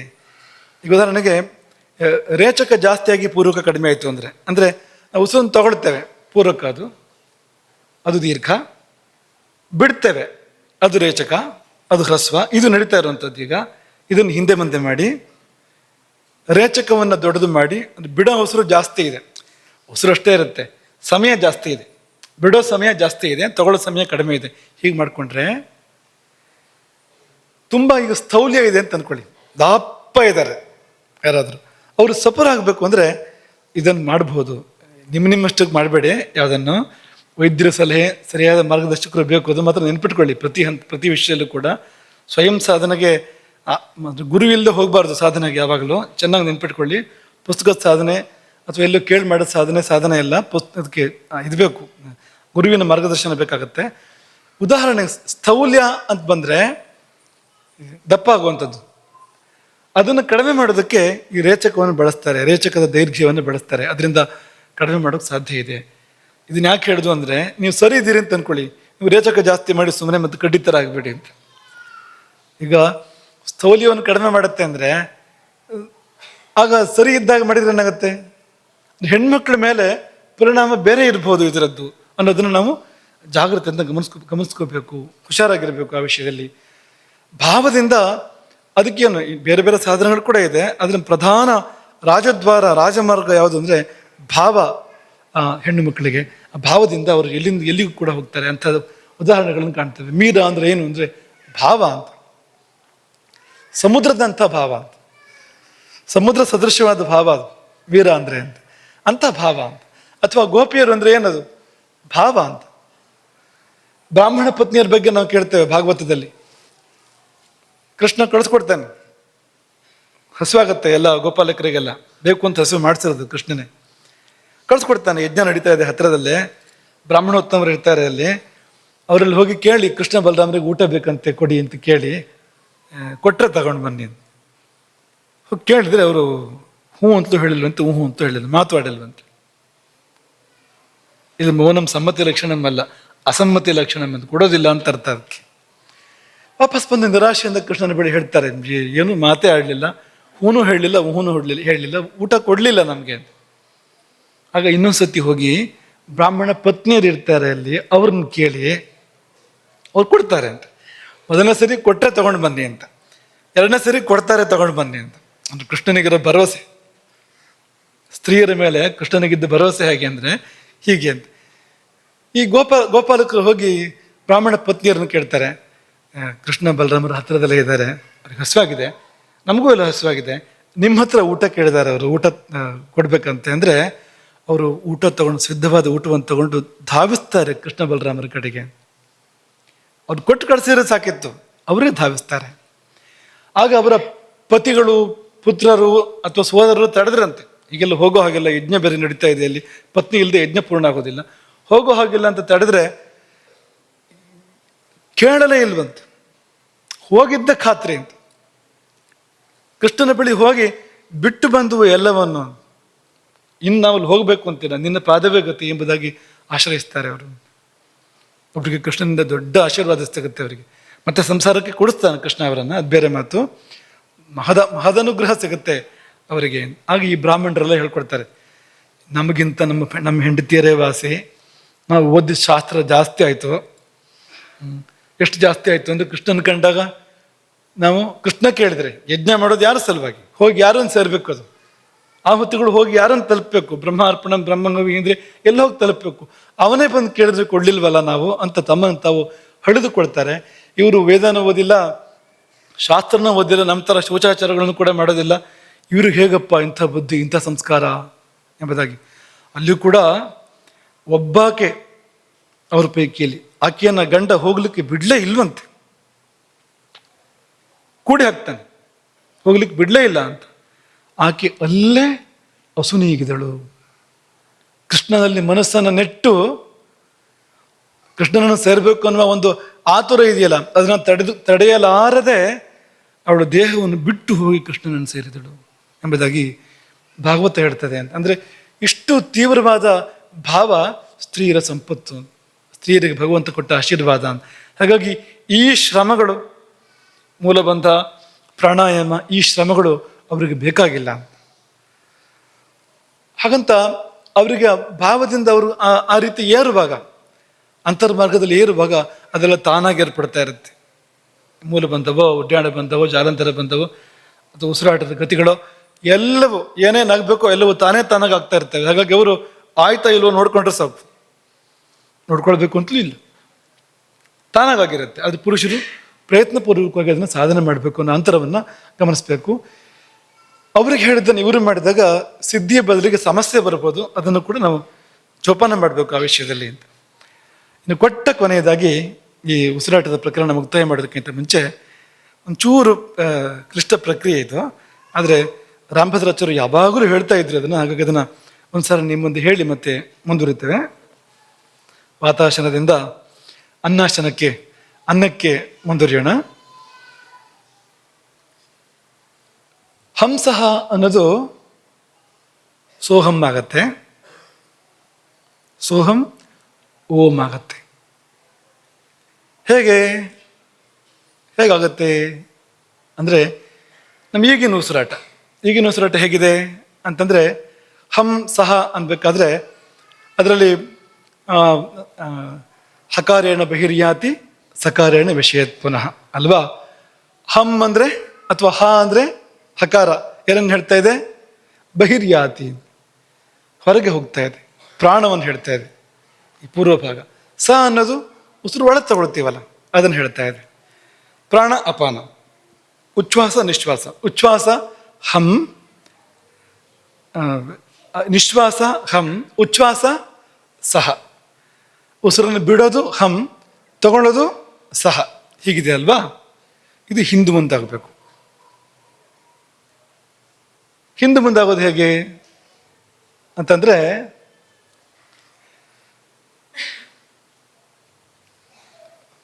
ಹಿಂದೆ ಮುಂದಾಗೋದು ಹೇಗೆ ಅಂದರೆ ಸಹ ಹಂ ಅಂತ ಮಾಡ್ಬೋದು ಇದನ್ನ ಅಲ್ವಾ. ಹಂಸಹ ಅನ್ನೋದನ್ನೇ ಮಾಡೋದಾದ್ರೆ ಸಹ ಹಂ ಅಂತ ಮಾಡ್ಬೋದು. ಅಕ್ಷರದಲ್ಲಿ ಹಿಂದೆ ಮುಂದೆ ಮಾಡೋದಾದ್ರೆ, ದೇಹದಲ್ಲಿ ಹಿಂದೆ ಮುಂದೆ ಮಾಡೋ ಕೆಲಸ ಇದೆ. ಅದನ್ನ ಅಕ್ಷರದಲ್ಲಿ ಮಾಡುವಾಗ ಸಹ ಹಂ ಅಂತ ಆಗತ್ತೆ. ಕೂಡಿಸಿದ್ರೆ ಏನಾಗುತ್ತೆ ಸಂಸ್ಕೃತದಲ್ಲಿ? ಸಹ ಅನ್ನೋದು ಸೋ ಅಂತಾಗತ್ತೆ. ಸಂಧಿ ಬಂದಾಗ ಸಹ ಅನ್ನೋದು ಸೋ ಅಂತಾಗತ್ತೆ, ಸೋಹಂ ಅಂತಾಗತ್ತೆ. ಸೋಹಂ ಅನ್ನೋದನ್ನು ಬಿಡಿಸುವಾಗ ಭೇದ ಆಗತ್ತೆ, ಸಹ ಅಹಂ ಅಂತಾಗತ್ತಲ್ವಾ. ಅದಿದೆ, ಅವನೇ ನಾನು ಅನ್ನೋ ಭಾವ ಅಲ್ಲಿದೆ. ಸೋಹಂ ಅನ್ನುವಾಗ ಒಂದು ಅದ್ವೈತ ಐಕ್ಯ ಇದೆ ಅಂತ ಅಲ್ಲಿ. ಈ ಸೋಹಂ ಅನ್ನೋದ್ರಲ್ಲಿ ವ್ಯಂಜನಗಳನ್ನು ಬಿಟ್ಬಿಡ್ಬೇಕು. ಏನಾಗತ್ತೆ ನೋಡಿ, ಸೋಹಂ ಅನ್ನೋದ್ರಲ್ಲಿ ವ್ಯಂಜನಗಳನ್ನು ಬಿಡಬೇಕು. ಸೋ ಅನ್ನುವಾಗ ಯಾವ ವ್ಯಂಜನ ಇದೆ? ಸಕಾರ, ಬಿಡಿ. ಏನಾಯ್ತು? ಓ ಅಂತಾಯ್ತು. ಹಂ ಅನ್ನುವಾಗ ಏನು ವ್ಯಂಜನ ಇದೆ? ಹಕಾರ ಇದೆ, ಬಿಡಿ. ಏನಾಯ್ತು? ಅಂ ಅಂತಾಯ್ತು. ಸಂಧಿ ಮಾಡಿ ಹೀಗಿದೆ. ಉಸಿರಾಟದ ಮೂಲ ರೂಪ ಏನು? ಓಂ. ಅದೇ ಉಸಿರಾಟ. ಓಮ್ಮೆ ಉಸಿರಾಟ ಅಂತ. ಅಥವಾ ಉಸಿರಾಟವನ್ನ ಓಂ ಆಗಿ ಮಾಡ್ಕೊಳ್ಬಹುದು ಅಂತ. ಹಾಗಾಗೋಕೆ ಸಾಧ್ಯ ಇದೆ ಅದು. ಈಗ ಉಸಿರಾಟವನ್ನ ಈಗ ಹಂಸ ಹಿಂದೆ ಮುಂದೆ ಮಾಡೋದು ಹೇಗೆ ಅಂತಂದ್ರೆ, ಈಗ ಅಪಾನ ಇರೋ ಜಾಗದಲ್ಲಿ ಪ್ರಾಣ ಬರಬೇಕು, ಪ್ರಾಣ ಇರೋ ಜಾಗದಲ್ಲಿ ಅಪಾನ ಬರಬೇಕು ಅಲ್ವಾ. ಅಂದ್ರೆ ಹಾಗಾಗೋಕೆ ಸಾಧ್ಯ ಇಲ್ಲ. ಇಲ್ಲಿಗೆ ಅಪಾನ ಬರುತ್ತಾ, ಇಲ್ಲಿಗೆ ಪ್ರಾಣ ಬರುತ್ತಾ ಅಂತ ಹಾಕಿ ಕೇಳಬೇಡಿ. ಆ ತರಹ ಅಲ್ಲ. ಯಾವುದು ಜಾಸ್ತಿ ಇದೆ? ಈಗ ಅಪಾನ ಜಾಸ್ತಿ ಇದೆ. ಯಾವುದು ಕಡಿಮೆ ಇದೆ? ಪ್ರಾಣ ಕಡಿಮೆ ಇದೆ. ಪ್ರಾಣ ಜಾಸ್ತಿಯಾಗಿ ಅಪಾನ ಕಡಿಮೆ ಆದ್ರೆ ಹಿಂದೆ ಮುಂದೆ ಆಯ್ತಲ್ವ ಸ್ಥಿತಿ ಅದು. ಈಗ ಮೊದಲು ವೃದ್ಧಿ ಅಪಾನದಲ್ಲಿತ್ತು, ಕಡಿಮೆ ಯಾವುದಿತ್ತು ಅಂದ್ರೆ ಪ್ರಾಣ ಇತ್ತು. ಹಿಂದೆ ಮುಂದಾಗೋದು ಅಂದ್ರೆ ಏನು ಅಂದ್ರೆ, ಅಪಾನ ಕಡಿಮೆ ಆಗತ್ತೆ, ಪ್ರಾಣ ಜಾಸ್ತಿ ಆಗತ್ತೆ. ಅಂದ್ರೆ ರೇಚಕ ವೃದ್ಧಿ ಆಗತ್ತೆ, ಪೂರಕ ಕ್ಷೀಣಿಸುತ್ತೆ. ಪೂರಕದ ಸಮಯ ಕಡಿಮೆ ಆಯಿತು, ರೇಚಕದ ಸಮಯ ಜಾಸ್ತಿ ಆಯಿತು. ಇದೇ ಹಿಂದೆ ಮುಂದಾಗೋದು ಅಂತ. ಹಿಂದೆ ಮುಂದಾದಾಗ ಏನಾಗತ್ತೆ ಅಂದ್ರೆ, ಅದು ಮುಂದುವರೆದ್ರೆ ಸೋಹಂ ಭಾವ ಬರುತ್ತೆ, ಆ ಭೇದ ಹೋಗ್ಬಿಡುತ್ತೆ. ಉಸಿರಾಟ ಹಾಗೆ ಶುರುವಾದ್ರೆ, ಯಾಕೆಂದ್ರೆ ಅಪಾನ ಮುಂದಿದ್ದಾಗ ನಮ್ಮನ್ನ ಪ್ರಪಂಚದ ಕಡೆ ಕರ್ಕೊಂಡು ಹೋಗ್ತಾ ಇರುತ್ತೆ. ಪರಮಾತ್ಮನಿಂದ ದೂರ ದೂರ ದೂರ ದೂರ ಕರ್ಕೊಂಡು ಹೋಗ್ತಾ ಇರುತ್ತೆ ಅದು ಅಪಾನ. ಅದು ಪ್ರಾಣ ಮುಂದಾದಾಗ ಊರ್ಧ್ವಗತಿ ಅಲ್ವಾ, ಅದು ಮೇಲೆ ಮೇಲೆ ಮೇಲೆ ಪರಮಾತ್ಮನ ಕಡೆ ಕರ್ಕೊಂಡು ಹೋಗ್ತಾ ಇರುತ್ತೆ. ಅದು ಕರ್ಕೊಂಡು ಹೋಗಿ ಹೋಗಿ ಹೋಗಿ ಏನಾಗೋದು ಕೊನೆಯಲ್ಲಿ ಅದಂದ್ರೆ, ಹತ್ರ ಹೋಗಿ ಹೋಗಿ ಹೋಗಿ ಕೊಟ್ಟ ಕೊನೆಯಲ್ಲಿ ಒಂದಾಗೋದಲ್ವಾ ಅದು. ಜೀವದೇವರ ಐಕ್ಯ ಸಂಭವಿಸುತ್ತೆ ನೋಡಿ, ಅದ್ವೈತ ಸಂಭವಿಸುತ್ತೆ ನೋಡಿ. ಏನದು? ಸೋಹಂ. ಪ್ರಾಣ ಮುಂದಾದಾಗ ಅದು ಮುಂದುವರೆದಾಗುವಂಥದ್ದು ಏನು ಅಂದ್ರೆ, ಸೋಹಂ ಭಾವ ಅಲ್ಲಿ ಬರುತ್ತೆ, ಅಲ್ಲಿ ಅನುಭವವಾಗಿ ಬರುತ್ತೆ ತಾನೇ ತಾನಾಗದು ಅಂತ ಆಯ್ತು. ಅದರಲ್ಲಿ ವ್ಯಂಜನಗಳನ್ನು ಬಿಡೋದು ಅಂದ್ರೆ ಏನು? ಸೋಹಂ ಅಲ್ಲಿ ಈಗ ಈಗ ಅಕ್ಷರಗಳಲ್ಲಿ ಎರಡು ಗುಂಪು ಮಾಡ್ಬೋದು ನಾವು ಅಲ್ವಾ? ಸ್ವರಗಳು ಮತ್ತು ವ್ಯಂಜನಗಳು. ಈ ವ್ಯಂಜನ ಅಂದ್ರೆ ಏನು, ಸ್ವರ ಅಂದ್ರೆ ಏನು? ಆ ಹಾಗಂದ್ರೆ ಸ್ವರ ಜಾಸ್ತಿ ಆಯ್ತು. ಸ್ವಯಂ ರಾಜತೆ ಸ್ವರ. ಸ್ವರ ಎಂಬುದು ಅದಕ್ಕೆ ಇನ್ನೊಬ್ಬರ ಅವಲಂಬನೆ ಬೇಕಿಲ್ಲ. ಅದಕ್ಕೆ ಅನ್ಬೇಕಾದ್ರೆ ಇನ್ನೊಂದು ಅಕ್ಷರದ ಸಹಾಯ ಬೇಕು ಅಂತಿಲ್ಲ. ಅದಕ್ಕೆ ಅನ್ಬೇಕಾದ್ರೆ ಬೇರೆ ಅಕ್ಷರ ಬೇಕು, ಅದಕ್ಕೇನೋ ಏನಿಲ್ಲ. ಸ್ವಯಂ ರಾಜತೆ ಅಂತ. ವ್ಯಂಜನ ಕು ಚು ಕಷ್ಟ ಆಗತ್ತೆ ಹೇಳೋದಕ್ಕೆ. ಕ ಅಂತ ಹೇಳಿ ಹೋಗುತ್ತೆ ತಾನಾಗಿ, ಸ್ವರದ ಸಹಾಯ ಬೇಕು ಅದಕ್ಕೆ. ವ್ಯಂಜನಕ್ಕೆ, ವ್ಯಂಜನ ಸ್ವಯಂ ರಾಜತೆ ಅಲ್ಲ ಅದು, ಅದಕ್ಕೆ ಸಹಾಯ ಬೇಕು. ಅದಕ್ಕೆ ಆ ಸ್ವರತ್ವ ಇಲ್ಲ ಅದಕ್ಕೆ ಅಂತ. ಸ್ವರಾಟ್ ಅಲ್ಲ ಅದು ವ್ಯಂಜನ ಅನ್ನೋದು. ಮತ್ತೆ ವ್ಯಂಜನ ಅಂತ ಯಾಕೆ ಕರೀತಾರೆ ಅಂದ್ರೆ, ಸ್ವರದಲ್ಲೇ ಇರ್ತಕ್ಕಂಥ ಭಾವಗಳನ್ನು ಇದು ಅಭಿವ್ಯಕ್ತ ಮಾಡುತ್ತೆ. ವ್ಯಂಜನ ಅಂದ್ರೆ ಅಭಿವ್ಯಕ್ತ ಮಾಡಿಕೊಡುತ್ತೆ. ಅದು ಪದವಾಗಿ ರೂಪುಗೊಂಡು ವಾಕ್ಯಗಳಾಗಿ ಆಗಿ ಎಲ್ಲ ಭಾವ ಅಭಿವ್ಯಕ್ತಿ ಆಗಬೇಕಲ್ಲ. ಆ ವ್ಯಂಜನಕ್ಕೆ, ಭಾವಾಭಿವ್ಯಕ್ತಿಗೆ ಈ ವ್ಯಂಜನಗಳು, ಈ ಹಲ ಈ ಅಕ್ಷರಗಳು ಬೇಕಾಗ್ತವೆ. ಆ ಅಕ್ಷರಗಳು ಬೇಕಾಗ್ತವೆ ಅಂತ. ಹಾಗಾಗಿ ಆ ಮಾತನ್ನು ಹೇಳಿರುವಂಥದ್ದು. ಅಲ್ಲಿ ಪುರುಷ ಯಾವುದು ಅಂದ್ರೆ ಸ್ವರ, ಪ್ರಕೃತಿ ಯಾವುದು ಅಂದ್ರೆ ವ್ಯಂಜನ. ಈ ಪ್ರಕೃತಿಯನ್ನ ಕಳಚಿಕೊಂಡಾಗ, ಸಾಧನೆಯ ಮುಂದುವರೆದ ಸ್ಥಿತಿಯಲ್ಲಿ ಸಾಧಕ ಪ್ರಕೃತಿಯನ್ನು ಕಳ್ಚ್ಕೊಳ್ತಾನಲ್ಲ, ಕಳ್ಚ್ಕೊಂಡಾಗ ಓಂ ಆಗಿ ನಿಲ್ತಾನವನು. ಉಸಿರಾಟವೇ ಹಾಗೆ ಮಾಡಿಸುತ್ತೆ. ಅದನ್ನು ಕೇವಲ ಉಸಿರಾಟವೇ ಹಾಗೆ ಮಾಡಿಸುತ್ತೆ. ನೀವು ಬೇರೆ ಸಾಧನೆ ಮಾಡ್ಕೊಂಡು ಬಂದರೂ ಉಸಿರಾಟ ಹಾಗಾಗಿರುತ್ತೆ, ತಾನೇ ತಾನಾಗಿ ಹಾಗಾಗಿರುತ್ತೆ. ಇದು ಇಲ್ಲದೆ ಅದಾಗೋದಿಲ್ಲ, ಇದಾಗಲೇಬೇಕು ಅದಕ್ಕೆ. ಹಾಗಾಗಿ ನಾನು ಪ್ರಾಣಾಯಾಮ ಅಭ್ಯಾಸ ಮಾಡಿಲ್ಲ ಅಂತಂದ್ರೆ ನೀನು ಬ್ರಹ್ಮಸ್ಥಿತಿಯನ್ನು ಪಡಿಬೋದು. ಪ್ರಾಣಾಯಾಮ ತಾನೇ ಆಗಿರುತ್ತೆ ನಿಮಗೆ ಆ ಸಮಯದಲ್ಲಿ. ಈ ಚೈತನ್ಯ ಮಹಾಪ್ರಭು ದೊಡ್ಡ ಕೃಷ್ಣ ಭಕ್ತರು ಅಂತ ಅನ್ಕೊಳ್ಳಿ, ಮೀರಾ ಮಹಾಕೃಷ್ಣ ಭಕ್ತಿ ಅಂತ ಅನ್ಕೊಳ್ಳಿ. ಅನೇಕರು ರಮಣ ಮಹರ್ಷಿಗಳು ಅವರು ಪ್ರಾಣಾಯಾಮ ಮಾಡಿದ್ರು ಅಂದರೆ ಮಾಡಿದ್ರು ಅಂತ ಹೇಳೋಕ್ಕೆ ಸಾಧ್ಯ ಇಲ್ಲ. ಯಾಕೆಂದರೆ ರಾಜಯೋಗ, ಅದು ಜ್ಞಾನಯೋಗ ಅವ್ರು ಮಾಡಿರುವಂಥದ್ದು. ದೈಹಿಕವಾದ ವಿಶೇಷವಾಗಿ ಏನು ಮಾಡಿಲ್ಲ ಅವರು. ಆದರೆ ಆಗಿರುತ್ತೆ ತಾನಾಗದು, ಬಂದೇ ಬಿಟ್ಟಿರುತ್ತೆ ಅದು. ರಾಜನಾದ್ಮೇಲೆ ಈ ಹಳ್ಳಿ ಬರಲಿಲ್ಲ, ಆ ಹಳ್ಳಿ ಬರಲಿಲ್ಲ ಅಂತಿದೆ, ಎಲ್ಲ ಹಳ್ಳಿ ಬಂತವನಿಗೆ. ರಾಜನಾದ್ಮೇಲೆ ರಾಜಮಾರ್ಗದಲ್ಲಿ ಹೋದ್ಮೇಲೆ ರಾಜ ಅಂತಲೇ ಹೆಸರು ಅದಕ್ಕೆ. ಅವನಿಗೆಲ್ಲವೂ ತಾನೇ ತಾನಾಗಿ ಸೇರಿರುತ್ತೆ ಅನ್ನೋ ಹಾಗೆ. ಹಾಗಾಗಿ ಈ ಉಸಿರಾಟವನ್ನು ನಾವು ನಿಧಾನಕ್ಕೆ ಸರಿಪಡಿಸ್ಕೊಳ್ತಾ ಪ್ರಾಣವನ್ನೇ ಮುಖ್ಯವನ್ನಾಗಿ ಮಾಡಿಕೊಂಡು ಅಪಾನವನ್ನು ಹಿಂದಿಟ್ಕೊಂಡು ನಿಧಾನಕ್ಕೆ ಹಂಸಹ ಅಂತಿರೋದನ್ನು ಸೋಹಂ ಮಾಡಿಕೊಂಡು ಓಂ ಆಗಿ ನಿಲ್ಲೋದಕ್ಕೆ ಸಾಧ್ಯ ಇದೆ. ಉಸಿರಾಟೋದಕ್ಕೆ ಮಾರ್ಗ ಆಗೋದಕ್ಕೆ ಸಾಧ್ಯ ಇದೆ ಅನ್ನೋದು ಇದರ ಒಂದು ತಾತ್ಪರ್ಯ. ಇದು ಆಹಾರಕ್ಕೂ ಇದಕ್ಕೂ ಏನು ಸಂಬಂಧ ಅಂತ ಕೇಳಬೇಡಿ. ಯಾಕೆಂದರೆ ಆಹಾರದಿಂದ ಆಗಬೇಕಾಗಿರೋದು ಕೂಡ ಇದೆ ಕೊಟ್ಟೆ ಕೊನೆಯಲ್ಲಿ. ಮತ್ತು ಇದು ಕೂಡ ಆಹಾರವೇ. ಈ ಶ್ವಾಸವೆಂಬ ಆಹಾರವನ್ನು, ಉಸಿರಾಟವೆಂಬ ಆಹಾರವನ್ನು ಸರಿಯಾಗಿ ತಗೊಂಡು ಸರಿಯಾಗಿ ಬಿಟ್ಟರೆ ಅಲ್ವಾ. ಈಗ ಮಾಮೂಲಿ ಆಹಾರದಲ್ಲಿ ಹೇಗೆ ತಗೊಳ್ಳೋದು ಮತ್ತು ಒಂದಷ್ಟು ತ್ಯಾಗ ಮಾಡೋದು ಅಂತ ಅನ್ನೋದು ಇದೆಯೋ, ಹಾಗೆ ಇಲ್ಲಿಯೂ ಕೂಡ ತಗೊಳ್ಳೋ ಹಾಗೆ ತಗೊಂಡು ಬಿಡೋ ಹಾಗೆ ಇದನ್ನು ಬಿಟ್ಟರೆ ಈ ಉಸಿರನ್ನು, ಇದೇ ತಪಸ್ಸು, ಇದೇ ಸಾಧನೆ, ಇದೇ ಮೋಕ್ಷ ಸ್ಥಿತಿಯನ್ನು ಕೂಡ ಮಾಡಿಕೊಡುತ್ತೆ. ಇದೇ ಅದಕ್ಕಿಂತ ಮುಂಚಿತವಾಗಿ ಅತಿಶಯವಾದ ಸಮಾಧಾನವನ್ನು ಕೊಡುತ್ತೆ. ಇದೇನೆ ಆನಂದವನ್ನು ಕೊಡುತ್ತೆ, ಅನಿರ್ವಚನೀಯವಾದ ಆನಂದವನ್ನು ಕೊಡುತ್ತೆ. ಇದೇ ರೋಗಗಳನ್ನು ಗೆಲ್ಲೋಕೆ ಸಹಾಯ ಮಾಡುತ್ತೆ. ಇದೇ ಪಾಪಗಳನ್ನು ಕೂಡ ದೂರ ಮಾಡುತ್ತೆ. ಹಾಗಾಗಿ ನನ್ನ ಹತ್ರ ಏನಿಲ್ಲ, ಯಜ್ಞ ಮಾಡಬೇಕು ಅಂದ್ರೆ ಯಾಗಶಾಲೆ ಬೇಕು, ಕಟ್ಟಿಗೆ ಬೇಕು, ತುಪ್ಪ ಬೇಕು, ಪಾತ್ರೆ ಬೇಕು, ಏನಿಲ್ಲ ಅಂದ್ರೆ ಉಸಿರಿದೆಯಾ ಅಂತ ಪ್ರಶ್ನೆ. ಸಾಧನೆ ಮಾಡೋದಕ್ಕೆ ನನಗೆ ಅದಿಲ್ಲ ಇದಿಲ್ಲ ಅಂತ ಯಾರಾದರೂ ನೆಪ ಹೇಳೋದಾದರೆ ಪ್ರಶ್ನೆ ಉಸಿರಿದೆಯಾ ನಿನಗೆ? ಉಸಿರಲ್ಲೇ ಮಾಡು. ಇಲ್ಲ ಸಾಧ್ಯ ಇಲ್ಲ, ಉಸಿರಲ್ಲಿ ನಾನು ಮಾಡೋ ಹಾಗಿಲ್ಲ ಅಂತಂದರೆ ಮನಸ್ಸಲ್ಲಿ ಮಾಡು. ಮನಸ್ಸೊಂದಿದೆ ಅಲ್ವಾ. ಎಷ್ಟೋ ಜನ ಹಾಸಿಗೆ ಆಳಾಗಿರ್ತಾರೆ, ಹೇಳೋಕ್ಕೆ ಸಾಧ್ಯ ಇಲ್ಲ. ಅಂಥ ಸ್ಥಿತಿಯಲ್ಲಿ ಮಲಗಿರ್ತಾರೆ ಅಲ್ವಾ. ಆರೋಗ್ಯ ಹದಗೆಟ್ಟು ಹಾಸಿಗೆ ಬಿಟ್ಟು ಮೇಲೆ ಹೇಳೋಕ್ಕಾಗದು, ಗೆದ್ದು ಕೂತ್ಕೊಳ್ಳೋಕ್ಕಾಗದು ಅನ್ನೋ ಸ್ಥಿತಿಯಲ್ಲಿ ಬಿದ್ದಿರ್ತಾರೆ. ಅವರು ಕೂಡ, ಅವರಿಗೆ ಮನಸ್ಸು ಒಂದು ಎಚ್ಚರವಾಗಿದೆ ಅಂತಾದರೆ ಅದರ ಮೂಲಕ ಸಾಧನೆ ಮಾಡಬಹುದು, ಚೆನ್ನಾಗಿ ಮಾಡಬಹುದು. ಅತಿ ವೇಗದಲ್ಲಿ ಸಾಧನೆ ಮುಂದುವರಿಬೋದು ಅವರದ್ದು. ಅವ್ರು ಏನಾದ್ರು ಸಾಧನೆಗೆ ಹಿಡಿದ್ರೆ ಮತ್ತೇನು ಕೆಲಸ ಮಾಡ್ತಾ ಇರಲಿಲ್ಲ ಬೇರೆ ಯಾವುದೂ ಕೂಡ. ಹಾಗಾಗಿ ಏನಾದರೂ ಸಾಧನೆಗೆ ಸರಿಯಾಗಿ ಹಿಡಿದ್ರೆ ಅವರು ಅತ್ಯಂತ ವೇಗವಾಗಿ ಅವರು ಮುಂದುವರೆದು ಅದನ್ನೇ ವರವಾಗಿ ಮಾಡಿಕೊಂಡು ಯಾವ ಅವರ ದುಸ್ಥಿತಿ ಇದೆಯೋ ದೈಹಿಕವಾಗಿರುವಂಥದ್ದು ಅದನ್ನೇ ವರವಾಗಿ ಮಾಡ್ಕೊಂಡು ಮುಕ್ತಿಗೆ ಹೋಗಕ್ಕೆ ಸಾಧ್ಯ ಇದೆ. ಹಾಗಾಗಿ ಇಲ್ಲೆಲ್ಲ ಉಪಕರಣಗಳು ಮುಖ್ಯ ಅಲ್ಲ, ಅಂತಃಕರಣ ಮುಖ್ಯ. ಅಂತಃಕರಣದಿಂದ ಸಾಧನೆ ಆಗುವಂಥದ್ದು. ಹತ್ತಿರದ ಉಪಕರಣ ಅಂತಂದ್ರೆ, ಅಂತಃಕರಣಕ್ಕೆ ತೀರಾ ಹತ್ತಿರದ ಉಪಕರಣ ಅಂದ್ರೆ ಶ್ವಾಸ. ಸಹಜವಾಗಿ ಆಗ್ತಾ ಇರುವಂಥದ್ದು. ಅಲ್ಲಿ ಪರಿಷ್ಕಾರಗಳ ಮೂಲಕವಾಗಿ ನಾವು ಸಾಧನೆಗಳನ್ನು ಕೂಡ, ಮಹಾಸಾಧನೆಯನ್ನು ಕೂಡ ಮಾಡೋಕ್ಕೆ ಸಾಧ್ಯ ಇದೆ. ಹಾಗಾಗಿ ನಾವು ಹಂಸತ್ವದಿಂದ ಸೋಹಂಭಾವದ ಕಡೆಗೆ, ಅಲ್ಲಿಂದ ಓಂ ಆ ಕಡೆಗೆ ಸಾಗುವಂತೆ ಆಗಲಿ. ನಮ್ಮ ಪೂರ್ವಜರಾದ ಬ್ರಹ್ಮರ್ಷಿಗಳು, ಗೋತ್ರ ಪ್ರವರ್ತಕರಾದ ಸಪ್ತರ್ಷಿಗಳು, ಬ್ರಹ್ಮರ್ಷಿಗಳು ಅವರೆಲ್ಲ ನಮ್ಮನ್ನು ಅನುಗ್ರಹ ಮಾಡಿ ಆ ದಾರಿ ನಮಗೆಲ್ಲ ತೆರೆದು ಬರಲಿ.